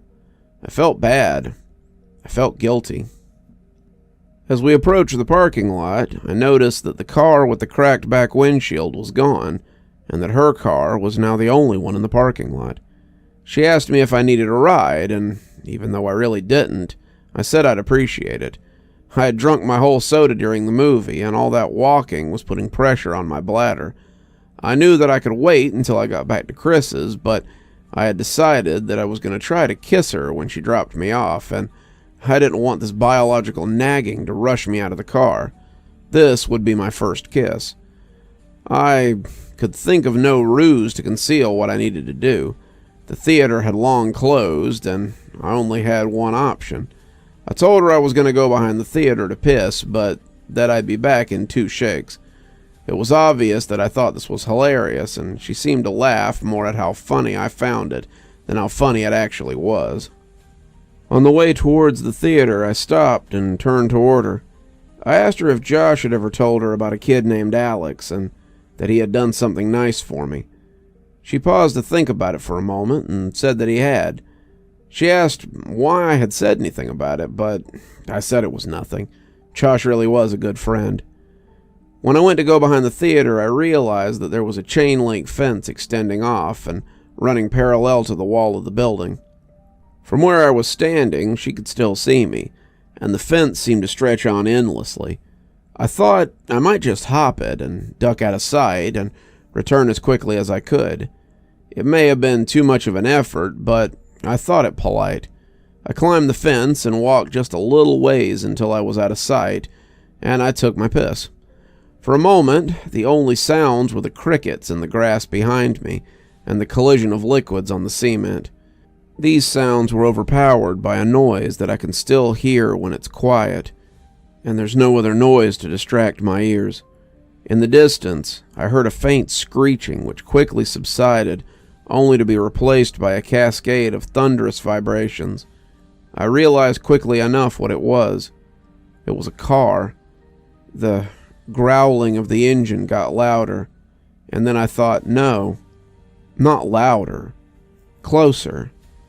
As soon as I realized this, I started back towards the fence, but before I could get very far, I heard a brief scream that cut off far too soon, and the roar of the engines terminating in a deafening thud.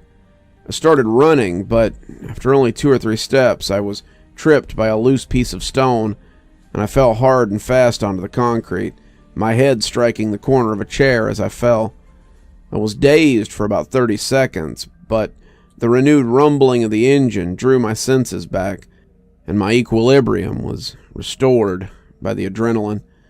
I redoubled my efforts. I was worried that whoever had crashed the car might be harassing Veronica. As I was climbing over the fence, I saw that there was only one car left in the parking lot. I didn't see any evidence of a crash. I thought that I might have misjudged its direction or proximity. As I ran towards Veronica's car, and as my orientation changed, I saw what the car had hit. My legs stopped working almost completely. It was Veronica. Her car was sitting between us, and as I closed the distance and walked around it, she came into full view. Her body was twisted and crumpled like a discarded figure meant to represent a catalog of things the human body cannot do. I could see the bone of her right shin cutting through her jeans. Her left arm was wrapped so hard around the back of her neck that her hand fell on her right breast. Her head was craned back and her mouth hung widely open towards the sky. God, there was so much blood. As I looked at her, I actually found it hard to discern whether she was lying on her back or her stomach, and this optical illusion made me feel sick. When you're confronted with something in the world that simply doesn't belong, your mind tries to convince itself that it's dreaming, and to that end, it provided me with the distracting sense of all things moving slowly, as though through sap. In that moment, I honestly felt that I would wake up any minute. But I didn't wake up. I fumbled with my phone to call for help, but I had no signal. I could see Veronica's phone sticking out of what I thought was her right pocket. I had no choice. Trembling, I reached for her phone, and as it slid out, she moved and gasped for air so viciously that it might have seemed as if she were trying to breathe in the whole world. This startled me so much that I staggered back and fell onto the asphalt, her phone still in my hands. She was trying to adjust her body to get it into a natural position, but with each spasm and jerk, I could hear the cracking and grinding of her bones. Without thinking, I scrambled over to her and put my face just over hers. "Veronica, don't move. Don't move, okay? Just stay still. Don't move, please. Just don't move." I kept saying it, but the words started to fall apart as the tears came streaming down my face. I opened her phone. It still worked. It was still on the screen where she had saved my number, and when I saw that, I felt my heart break a little. I dialed 911 and waited with her, telling her that she'd be okay, and feeling guilty for lying to her every minute that I said it. When the sound of sirens tore through the air, she seemed to become more alert. She'd remained conscious since I found her, but now more of the light was coming back into her eyes. Her brain was still protecting her from the pain, though it looked as if it was finally allowing her to become more aware that something was terribly wrong.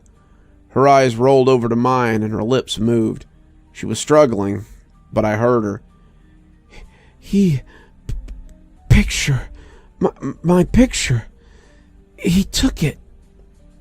I didn't understand what she meant, so I said the only thing I could. "I'm so sorry, Veronica." I rode with her in the ambulance, where she finally lost consciousness. I waited in the room they had reserved for her. I still had her phone, so I put it with her purse and called my mom from the hospital. It was about 4 a.m. I told her that I was fine, but that Veronica was not. She cursed at me, and she said that she'd be right there. But I told her I wasn't leaving, not until Veronica was out of surgery. She said she'd come anyway. My mom and I didn't talk much. I told her I was sorry for lying, and she said that we'd talk about it later. I think that had we talked more in that room, if I had just told her about boxes or the night with the raft, if she had just told me more about what she knew, I think that things would have changed. but we just sat there in silence. She told me that she loved me, and that I could call her whenever I wanted her to come get me. As my mom was leaving, Veronica's parents rushed in. Her dad and my mom exchanged a few words that appeared to be quite serious, while Veronica's mom talked to the person at the desk. Her mother was a nurse, but didn't work at that hospital. I'm sure that she had tried to get Veronica transferred, but her condition was prohibitive. While we waited, the police came in and talked to each of us. I told them what had happened. They made some notes, and then they left. She came out of surgery, and 90% of her body was covered in a thick white cast. Her right arm was free, but the rest of her was bound like a cocoon. She was still under, but I remember how I felt when I had my cast before kindergarten. I asked the nurse for a marker, but I couldn't think of anything to write. I slept in a chair in the corner and went home the next day. I came back every afternoon for several days. At some point, they had moved another patient into a room and set up a screen around Veronica's bed to act as a partition. She didn't seem to be feeling better, but she had more moments of lucidity. But even during those periods, she didn't really talk. Her jaw had been broken by the car, so the doctors had wired it shut. I sat with her for a while, but there was nothing much I could say. I got up and walked over to her and kissed her on the forehead, and she whispered through her clenched teeth, "Josh." This surprised me a little, but I looked at her and said, "Has he not come to see you?" "No." I found myself really irritated. Even if Josh had been getting into trouble, he could have come and seen his sister, I thought. I was about to express this when she said, "No, Josh, he ran away. I should have told you." I felt my blood turn to ice.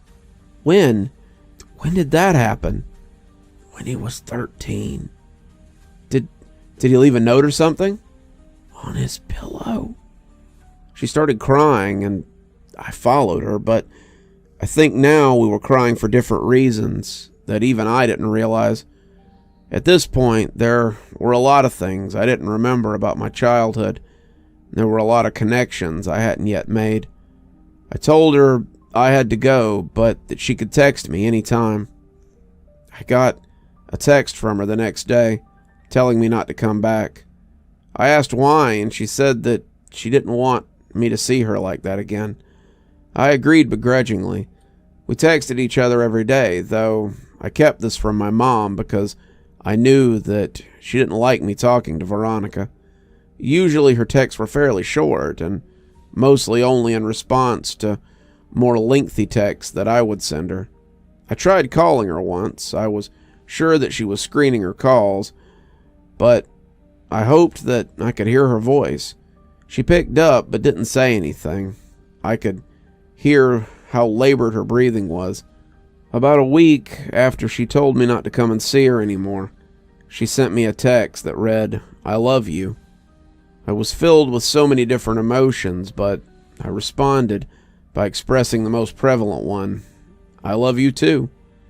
She said that she wanted to be with me, and that she couldn't wait until she could see me again.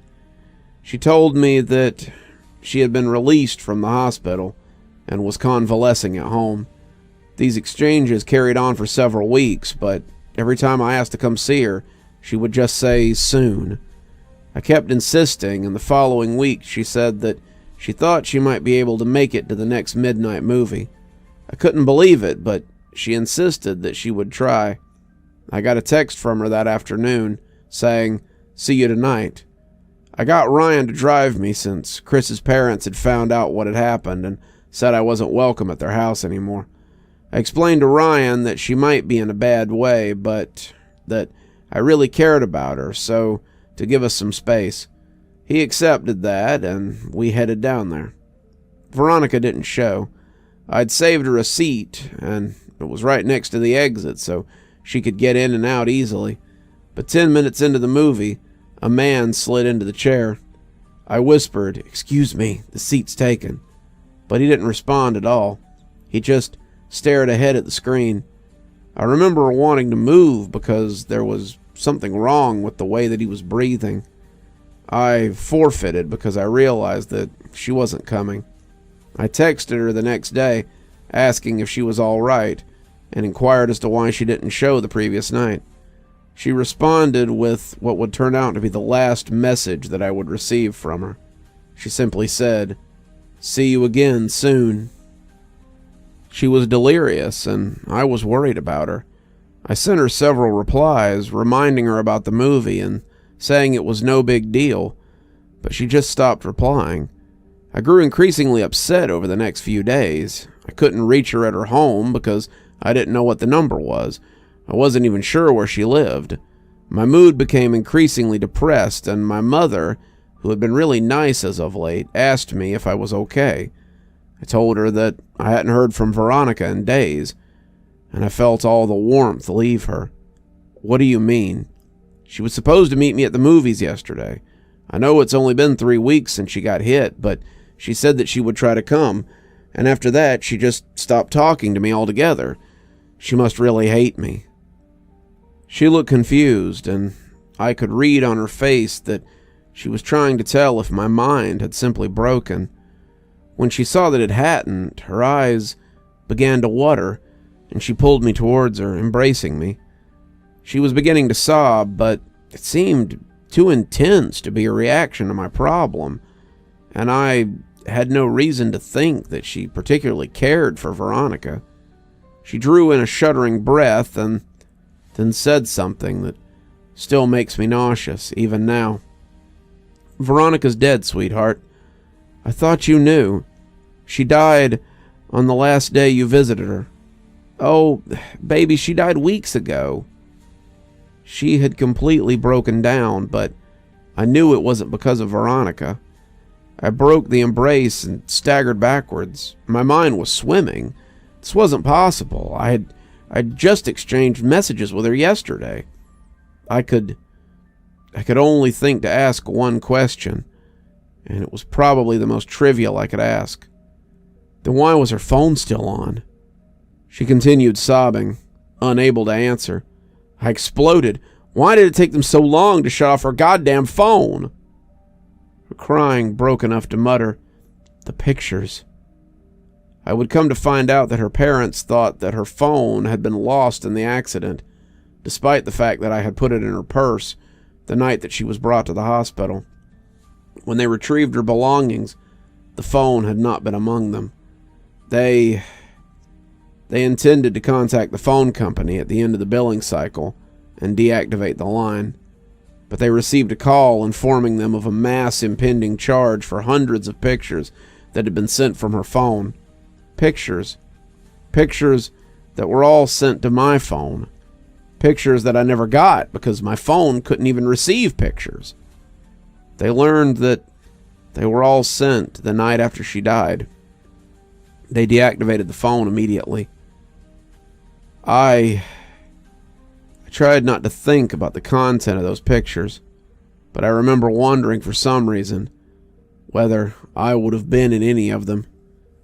My mouth went dry, and I felt the painful sting of despair as I thought about the last message I had received from her phone. "See you again soon." On the first day of kindergarten, my mother had elected to drive me to school. We were both nervous, and she wanted to be there with me all the way up to the moment I walked into class. It took me a bit longer to get ready in the morning due to my still mending arm. The cast came up a couple of inches past my elbow, which meant that I had to cover my entire arm with a specially designed latex bag when I showered. The bag was built to pull tight around the opening in order to seal out any water that might otherwise destroy the cast. I'd gotten really adept at cinching the bag myself. That morning, however, due to my excitement or nervousness, I hadn't pulled the strap tight enough, and halfway through my shower, I could feel water pooling inside the bag around my fingers. I jumped out and tore the latex shield away, but I could feel the previously rigid plaster had become softer after absorbing the water. Because there's no way to effectively clean the area between your body and the cast, the dead skin that would normally have fallen away just sits there. When stirred by the moisture like sweat, it emits an odor. Apparently this odor is proportionate to the amount of moisture induced, because soon after I began to attempt to dry it, I was struck by the powerful stench of rot. As I continued to frantically rub it with a towel, it began to disintegrate. I was growing increasingly distressed. I had put as much effort as a child could into my first day of school. I had sat with my mom, picking out clothes the night before. I had spent a great deal of time picking up my backpack. I had become exceedingly excited to show everyone my lunchbox that had the Ninja Turtles on it. I'd fallen into my mom's habit of calling these children that I hadn't even met yet friends. But as the condition of my cast worsened, I became deeply upset at the thought that surely I wouldn't be able to apply that label to anyone by the time this day was over. Defeated, I showed my mom. It took 30 minutes to get most of the moisture out, while working to preserve the rest of the cast. To address the problem of the smell, my mom cut slivers of a bar of soap and slid them into the cast, and then rubbed the remainder of the soap on the outside in an attempt to camouflage the rancid smell inside of it with a more pleasing one. By the time we arrived at the school, my classmates were already engaged in their second activity, and I was shoehorned into one of the groups. I wasn't made very clear on what the guidelines of the activity were, and within about 5 minutes, I'd violated the rules so badly that each member of the group complained to the teacher and asked why I had to be in their group. I'd brought a marker to school in hopes that I could collect some signatures or drawings on my cast next to my mother's, and I suddenly felt very foolish for having even put markers in my pocket this morning. Kindergartners had the lunchroom to themselves at my elementary school, but some of the tables were off limits, so I didn't have to sit alone. I was self-conscious, picking at the fraying ends of my cast, when a kid sat across from me. "I like your lunchbox," he said. I could tell he was making fun of me, and I grew a little bit angry. In my mind, that lunchbox was the last good thing about my day. I didn't look up from my arm, and I felt a burning in my eyes from the tears that I was holding back.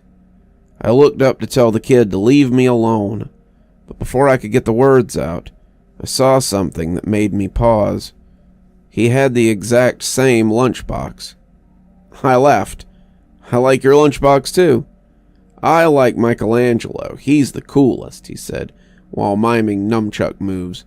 I was in the middle of my rebuttal by saying that Raphael was my favorite when he knocked his open carton of milk off the table and onto his lap. I tried hard to stifle a laugh since I didn't know him at all, but the struggling look on my face must have struck him as funny, 'cause he started laughing too. Suddenly, I didn't feel so bad about my cast, and thought that this person would hardly notice now anyway. Just then, I tried my luck. "Hey, do you want to sign my cast?" As I pulled out the markers, he asked how I had broke it. I told him that I'd fallen out of the tallest tree in my neighborhood, and he seemed pretty impressed. I watched him laboriously draw his name, and when he was done, I asked what it said. He told me it said Josh. Josh and I had lunch together every day, and whenever we could, we partnered up for projects. I helped him with his handwriting, and he took the blame when I wrote fart on the wall in permanent marker. I would come to know other kids, but I think I knew even then that Josh was my only real friend. Moving a friendship outside of school when you're only 5 is actually more difficult than you might remember. The day we launched our balloons, we had such a good time that I asked if Josh wanted to come to my house the next day to play. He said he did, and that he'd bring some of his toys. I said that we could also go exploring and maybe swim in the lake. When I got home, I asked my mom, and she said that'd be fine. My enthusiasm was boundless until I realized that I had no way of contacting Josh to tell him. I spent the whole weekend worrying that our friendship would be dissolved by Monday. When I saw him after the weekend, I was relieved to find that he had run into the same obstacle and thought it was funny.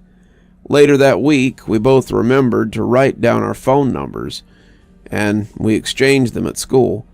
My mom spoke with Josh's dad, and it was decided that my mom would pick up Josh and myself from school on Friday. We alternated this basic structure nearly every weekend.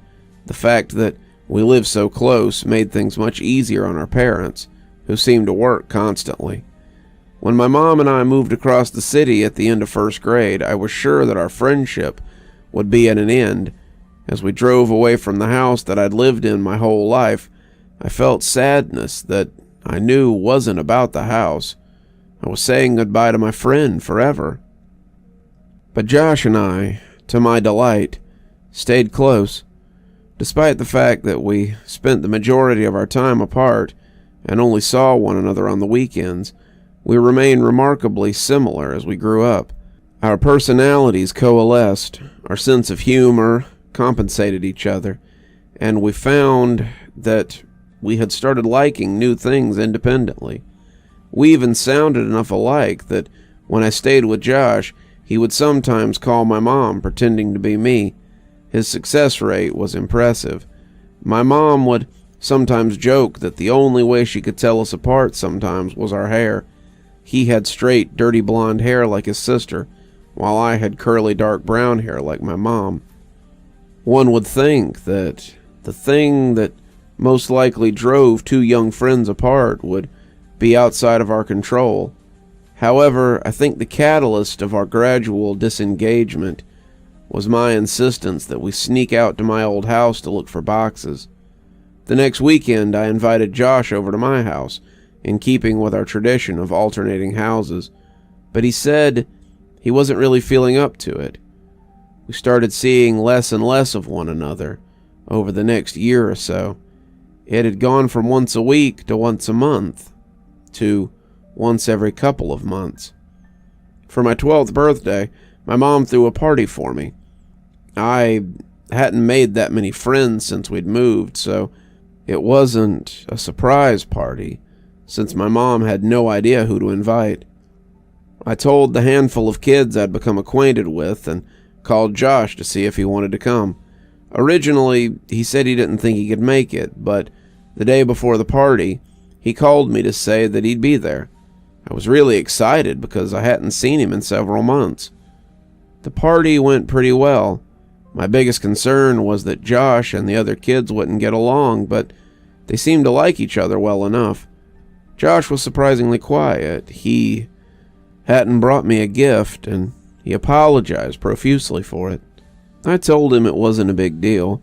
I was just glad that he was able to make it. I tried to start several conversations with him, but they seemed to keep reaching dead ends.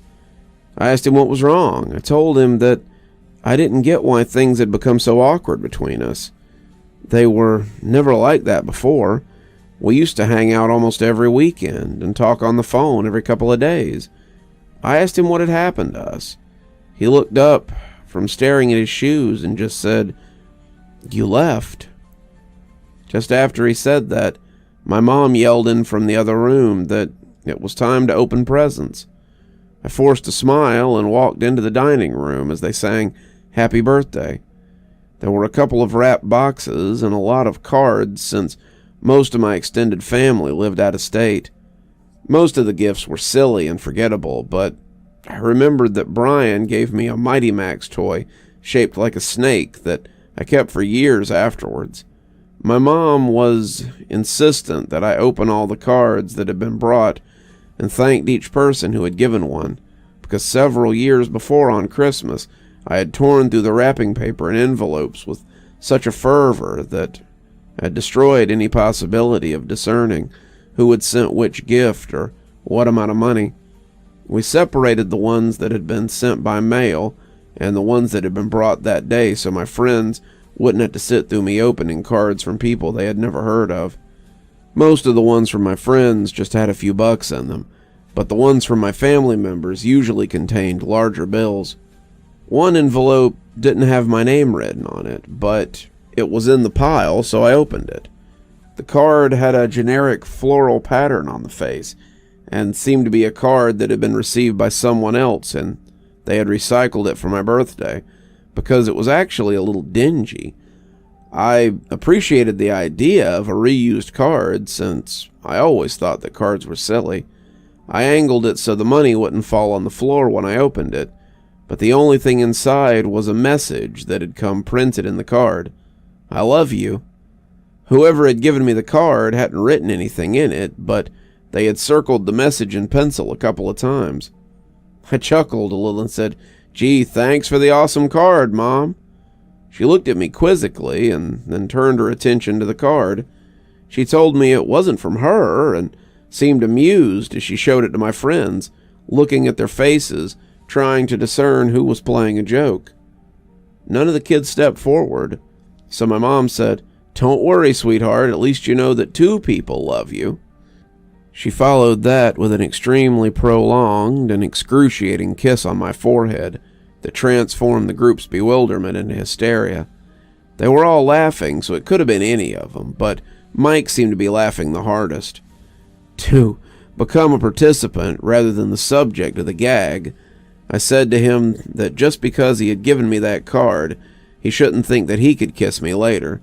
We all laughed, and as I looked at Josh, I saw he wasn't smiling.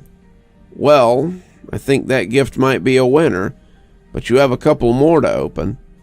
My mom slid another present in front of me, and I was feeling the tremors of suppressed chuckles in my abdomen as I tore the colorful paper away. When I saw the gift, I had no need to suppress the laughter anymore. My smile dropped as I looked at what I'd been given. A pair of walkie-talkies. "Well, go on, show everyone." I held them up, and everyone seemed to approve, but as I drew my attention to Josh, I could see that he had turned a sickly shade of gray. We locked eyes for a moment, and then he turned and walked into the kitchen. As I watched him dial a number on the corded phone attached to the wall, my mom whispered in my ear that she knew that Josh and I didn't talk much, since our walkie-talkies had been broken, so she thought I'd like it. I was filled with an intense appreciation for my mom's thoughtfulness, but the feeling was easily overpowered by the emotions resurrected by the returning memories that I'd tried so hard to bury. While everyone was eating cake, I asked Josh who he had called. He told me he wasn't feeling well, so he'd called his dad to come and get him. I understood that he wanted to leave, but I told him that I wished he'd hang out more. I extended one of the walkie-talkies to him, but he put a hand up in refusal. Dejected, I said, "Well, thanks for coming. I hope I'll see you before my next birthday." "I'm sorry. I'll try to call you more often. Really, I will," he said. The conversation stagnated as we waited by my door for his dad. I looked at his face. Josh seemed genuinely remorseful that he hadn't made more of an effort. His mood seemed suddenly bolstered by the idea that had struck him. He told me that he knew what he'd get me for my birthday. It'd take him a while, but he thought that I would really like it. I told him it wasn't a big deal, but he insisted. He seemed in better spirits and apologized for being such a drag at my party. He said that he was just tired, that he hadn't been sleeping well. I asked him why that was as he opened the door in response to his dad's honking in the driveway. He turned back towards me and waved goodbye as he answered my question. "I think I've just been sleepwalking." That was the last time I saw my friend. A couple of months later, he was gone. Over the past several weeks, the relationship between my mother and I has grown increasingly strained due to my attempts to learn details of my childhood. It's often the case that one cannot know the breaking point of a thing until that thing fractures. And after the last conversation with my mother, I imagine that we will spend the rest of our lives attempting to repair what had taken a lifetime to build. She'd put so much energy into keeping me safe, physically and mentally, but I think that the walls meant to insulate me from harm were often protecting her emotional stability too. As the truth came pouring out the last time we spoke, I could hear a trembling in her voice that I think was a reverberation of the collapse of her world. I don't imagine my mother and I will talk very much anymore, and while there's still some things I don't understand, I think I know enough. After Joshua disappeared, his parents had done all they could to find him. From the very first day, the police had suggested that they contact the parents of all of Josh's friends to see if he was with them. They did this, of course, but no one had seen him or had any idea where he might be. The police had been unable to turn over any new information about Josh's whereabouts, despite the fact that they had received several anonymous phone calls from a woman urging them to compare this case with the stalking cases that had opened up about 6 years before. If Josh's mother's grip on the world loosened when her son vanished, it broke when Veronica died. She had seen many people die at the hospital, but there's no amount of desensitization that can fortify a person against the death of their own child. She would visit Veronica twice a day, since she was recuperating at a different hospital, once before her shift and once after. On the day Veronica died, her mother was late leaving work, and by the time she arrived at her daughter's hospital, Veronica was already dead. This was too much for her, and over the next couple of weeks, she became increasingly more unstable. She would often wander outside, yelling for both Josh and Veronica to come home. There were several times her husband found her wandering around my old neighborhood in the middle of the night, half-clothed and frantically searching for her son and daughter. Due to his wife's mental deterioration, Josh's dad could no longer travel for work and began taking construction jobs that were less well-paying so he could be closer to home. When they began to expand my old neighborhood again, about 3 months after Veronica died, Josh's dad applied for every position that was hiring. He was qualified to lead the build site, but he took a job as a laborer, helping to build frames and clean up the site or whatever else was needed. He even took odd jobs that would occasionally come up, mowing lawns and repairing fences, anything that would keep him from traveling. They began clearing the woods in the area next to the tributary to transform the land into inhabitable properties. Josh's dad was tasked with the responsibility of leveling the recently deforested lot, and his job guaranteed him at least several weeks of work. On the third day, he arrived at a spot that he could not level. Each time he'd drive over it, it would remain lower than all the other surrounding areas. Frustrated, he got off the machine to survey the area. He was tempted to simply pack more dirt into the depression, but he knew that that would only be an aesthetic and temporary solution. He had worked construction for years and knew that root systems from large trees had been recently cut down and would often decompose, leaving wetness in the soil that would manifest as wetness in the foundation above. He weighed his options and elected to dig a little more with his shovel, in case the problem was shallow and it could be fixed without needing a machine that would have to be brought over from another site. As my mother described the place, I knew I had been at that spot both before the soil had been broken and before it had been filled in again. I felt a tightness in my chest. He dug a small hole about 3 feet deep, until his shovel collided with something hard. He smashed his shovel against it repeatedly in an attempt to gauge the thickness of the root and the density of the network, when suddenly his shovel plunged through the resistance. Confused, he dug the hole wider. After about half an hour of excavating, he found himself standing on a brown blanket-covered box, about 7 feet long and about 4 feet wide. Our minds work to avoid dissonance.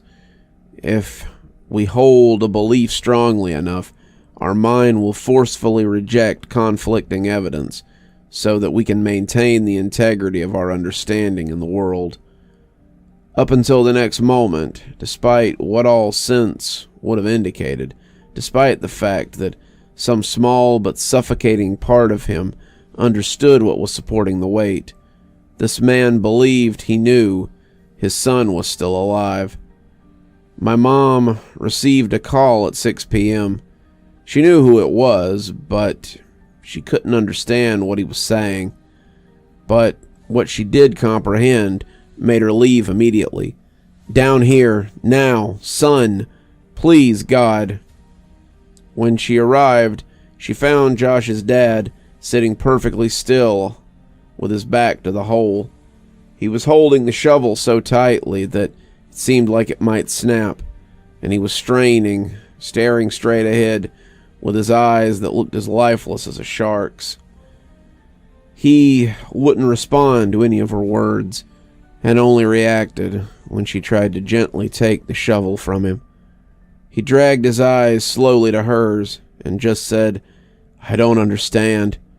He repeated this as if he had forgotten all other words, and my mother could still hear him muttering as she walked past him to look into the hole.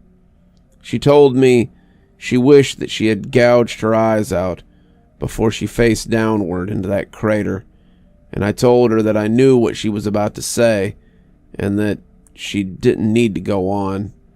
I looked at her face, and it was expressing a look of such intense despair that it caused my stomach to turn. I realized that she had known this for almost 10 years and was hoping that she'd never have to tell me. As a result, she never came up with a proper arrangement of words to describe what she had seen. And as I sit here, I'm met with the same difficulty of articulation. Josh was dead. His face was sunken in and contorted in such a way that it was as if the misery and hopelessness of all the world had been transferred to his. The assaulting smell of decay rose from the crypt, and my mother had to cover her nose and mouth to keep from vomiting. His skin was cracked, almost crocodilian, and the stream of blood that had flowed through those lines had dried on his face after pooling and staining the wood around his head. His eyes lay half-lidded, facing straight up. She said by the look of him that he'd not been long dead, and thus time had not brought the mercy of degradation to erase the pain and terror that were now etched on that face. She said it was as if he had fixed his gaze right on her, his open mouth offering an all-too-late plea for help. The rest of his body, however, wasn't visible. Someone else was covering it. He was large and lay face down on top of Josh. And as my mother's mind stretched itself to take in what her eyes were attempting to tell her, she became aware of the significance of the way in which he laid. He was holding Josh. His legs lay frozen by death, but entangled like vines in some lush tropical forest. One arm rested under Josh's neck, only to wrap around his body so that they might lay closer still. As the sun passed through the trees, its light became reflective by something pinned to Josh's shirt. My mother stooped to one knee and raised the collar of her shirt over her nose so that she might block out the smell. When she saw what had caught the sun Her legs abandoned her, and she nearly fell into the tomb. It was a picture. It was a picture of me as a child. She staggered backwards, gasping and trembling and colliding with Josh's father, who still sat facing away from the hole. She understood why he had called her, but she could not bring herself to tell him what she had kept from everyone for all those years. Josh's family never knew about the night that I had woken up in the woods. She knew now that she should have told them, but to tell them would have helped nothing. As she sat there, resting her back against Josh's dad's, he spoke. I can't tell my wife. I can't tell her that her little boy... His speech staggered in fits as he pressed his wet face into the dirt that caked his hands. She couldn't bear it. After a moment he stood up, still shuddering and lumbering towards the grave. With a final sob, he stepped down into the coffin. Josh's dad was a big man, but not as big as the man in the box. He grabbed the back of the man's collar and pulled him out. It was as if he intended to throw the man out of the grave in a singular motion, but the collar ripped and the body fell back down on top of his son. You bastard! He grabbed the man by the shoulder and heaved him back until he was off of Josh and sat awkwardly upright against the wall of the grave. He looked at the man and staggered back a step. Oh my God. Oh God, no. No, no, please God, no. In a struggling but powerful movement, he lifted and pushed the corpse completely out of the ground, and they both heard the sound of glass rolling against the wood. It was a bottle. He handed it to my mother. It was ether. Oh, Josh, my boy, my baby boy, why is there so much blood? What did he do to you? As my mother looked at the man, who now lay facing upwards, she realized that she was facing the person who had haunted our lives for over a decade. She had imagined him so many times, always evil, always terrifying.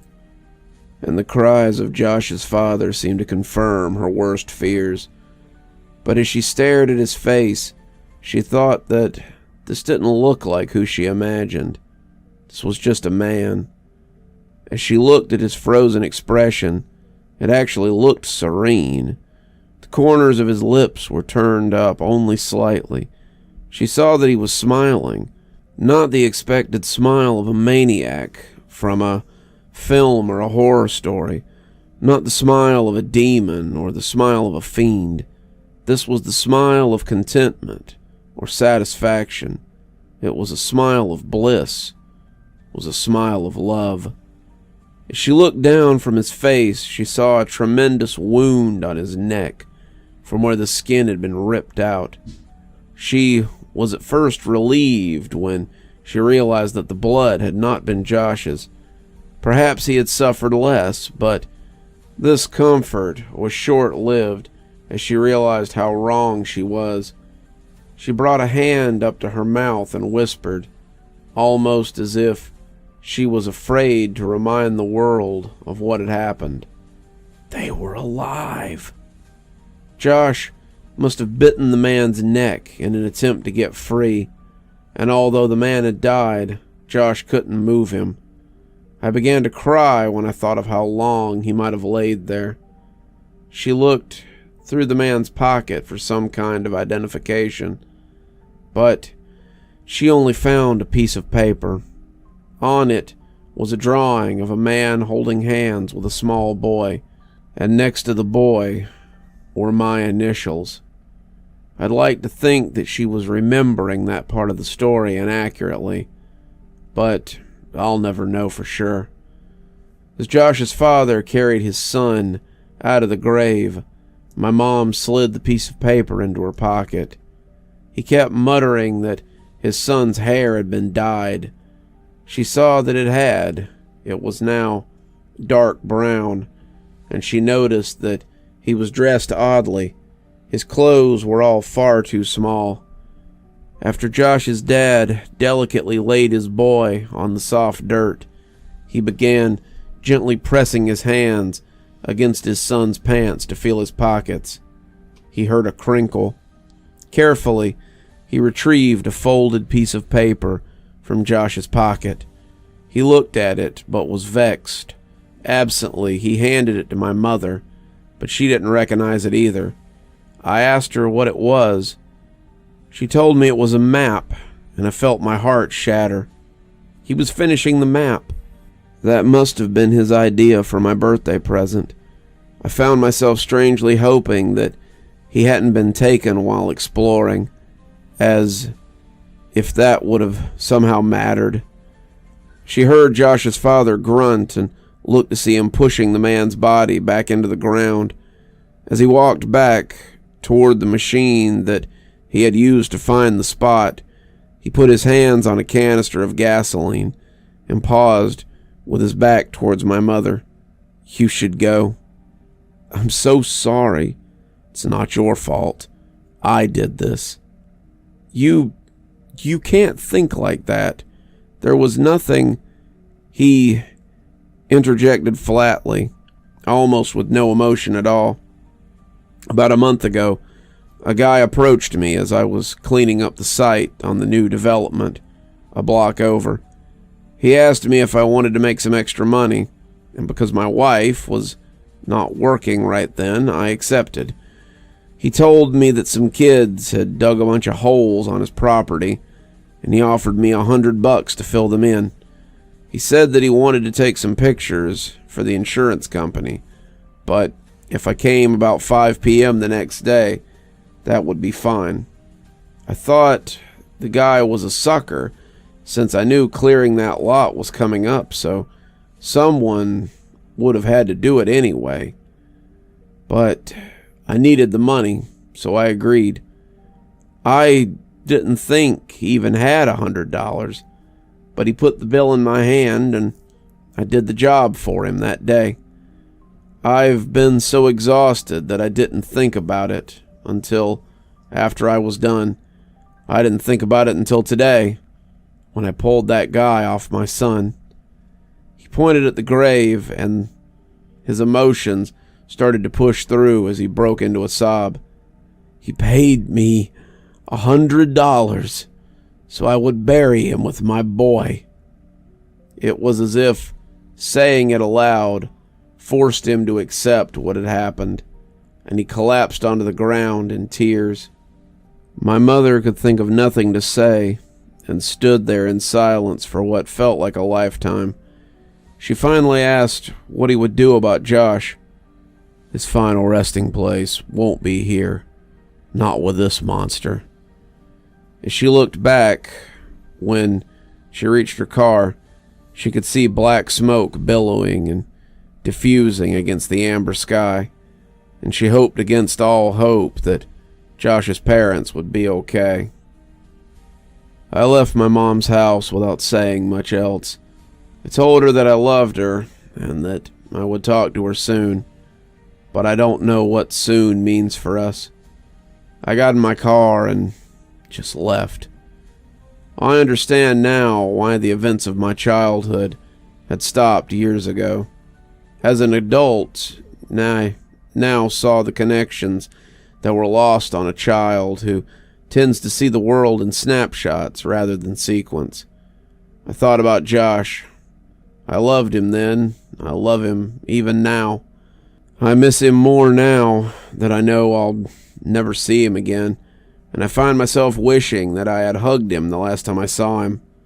I thought about Josh's parents, how much they had lost and how quickly that loss had come. They don't know about my connection to any of this, but I could never look them in the eye. I thought about Veronica. I'd only really come to know her later in my life, but for those brief few weeks, I think I really loved her. I thought about my mom.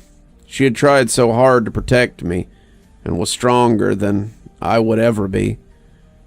I tried not to think about the man and what he had done with Josh for more than 2 years. Mostly, I just thought about Josh. Sometimes I wished that he had never sat across from me that day in kindergarten, that I'd never known what it was like to have a true friend. Sometimes I like to dream that he's in a better place, but that's only a dream, and I know that. The world is a cruel place, made crueler still by man. There will be no justice for my friend, no final confrontation, no vengeance. It had been over for almost a decade, for everyone but me. I miss you, Josh. I'm sorry you chose me, but I'll always cherish my memories of you. We were explorers. We were adventurers. We were friends.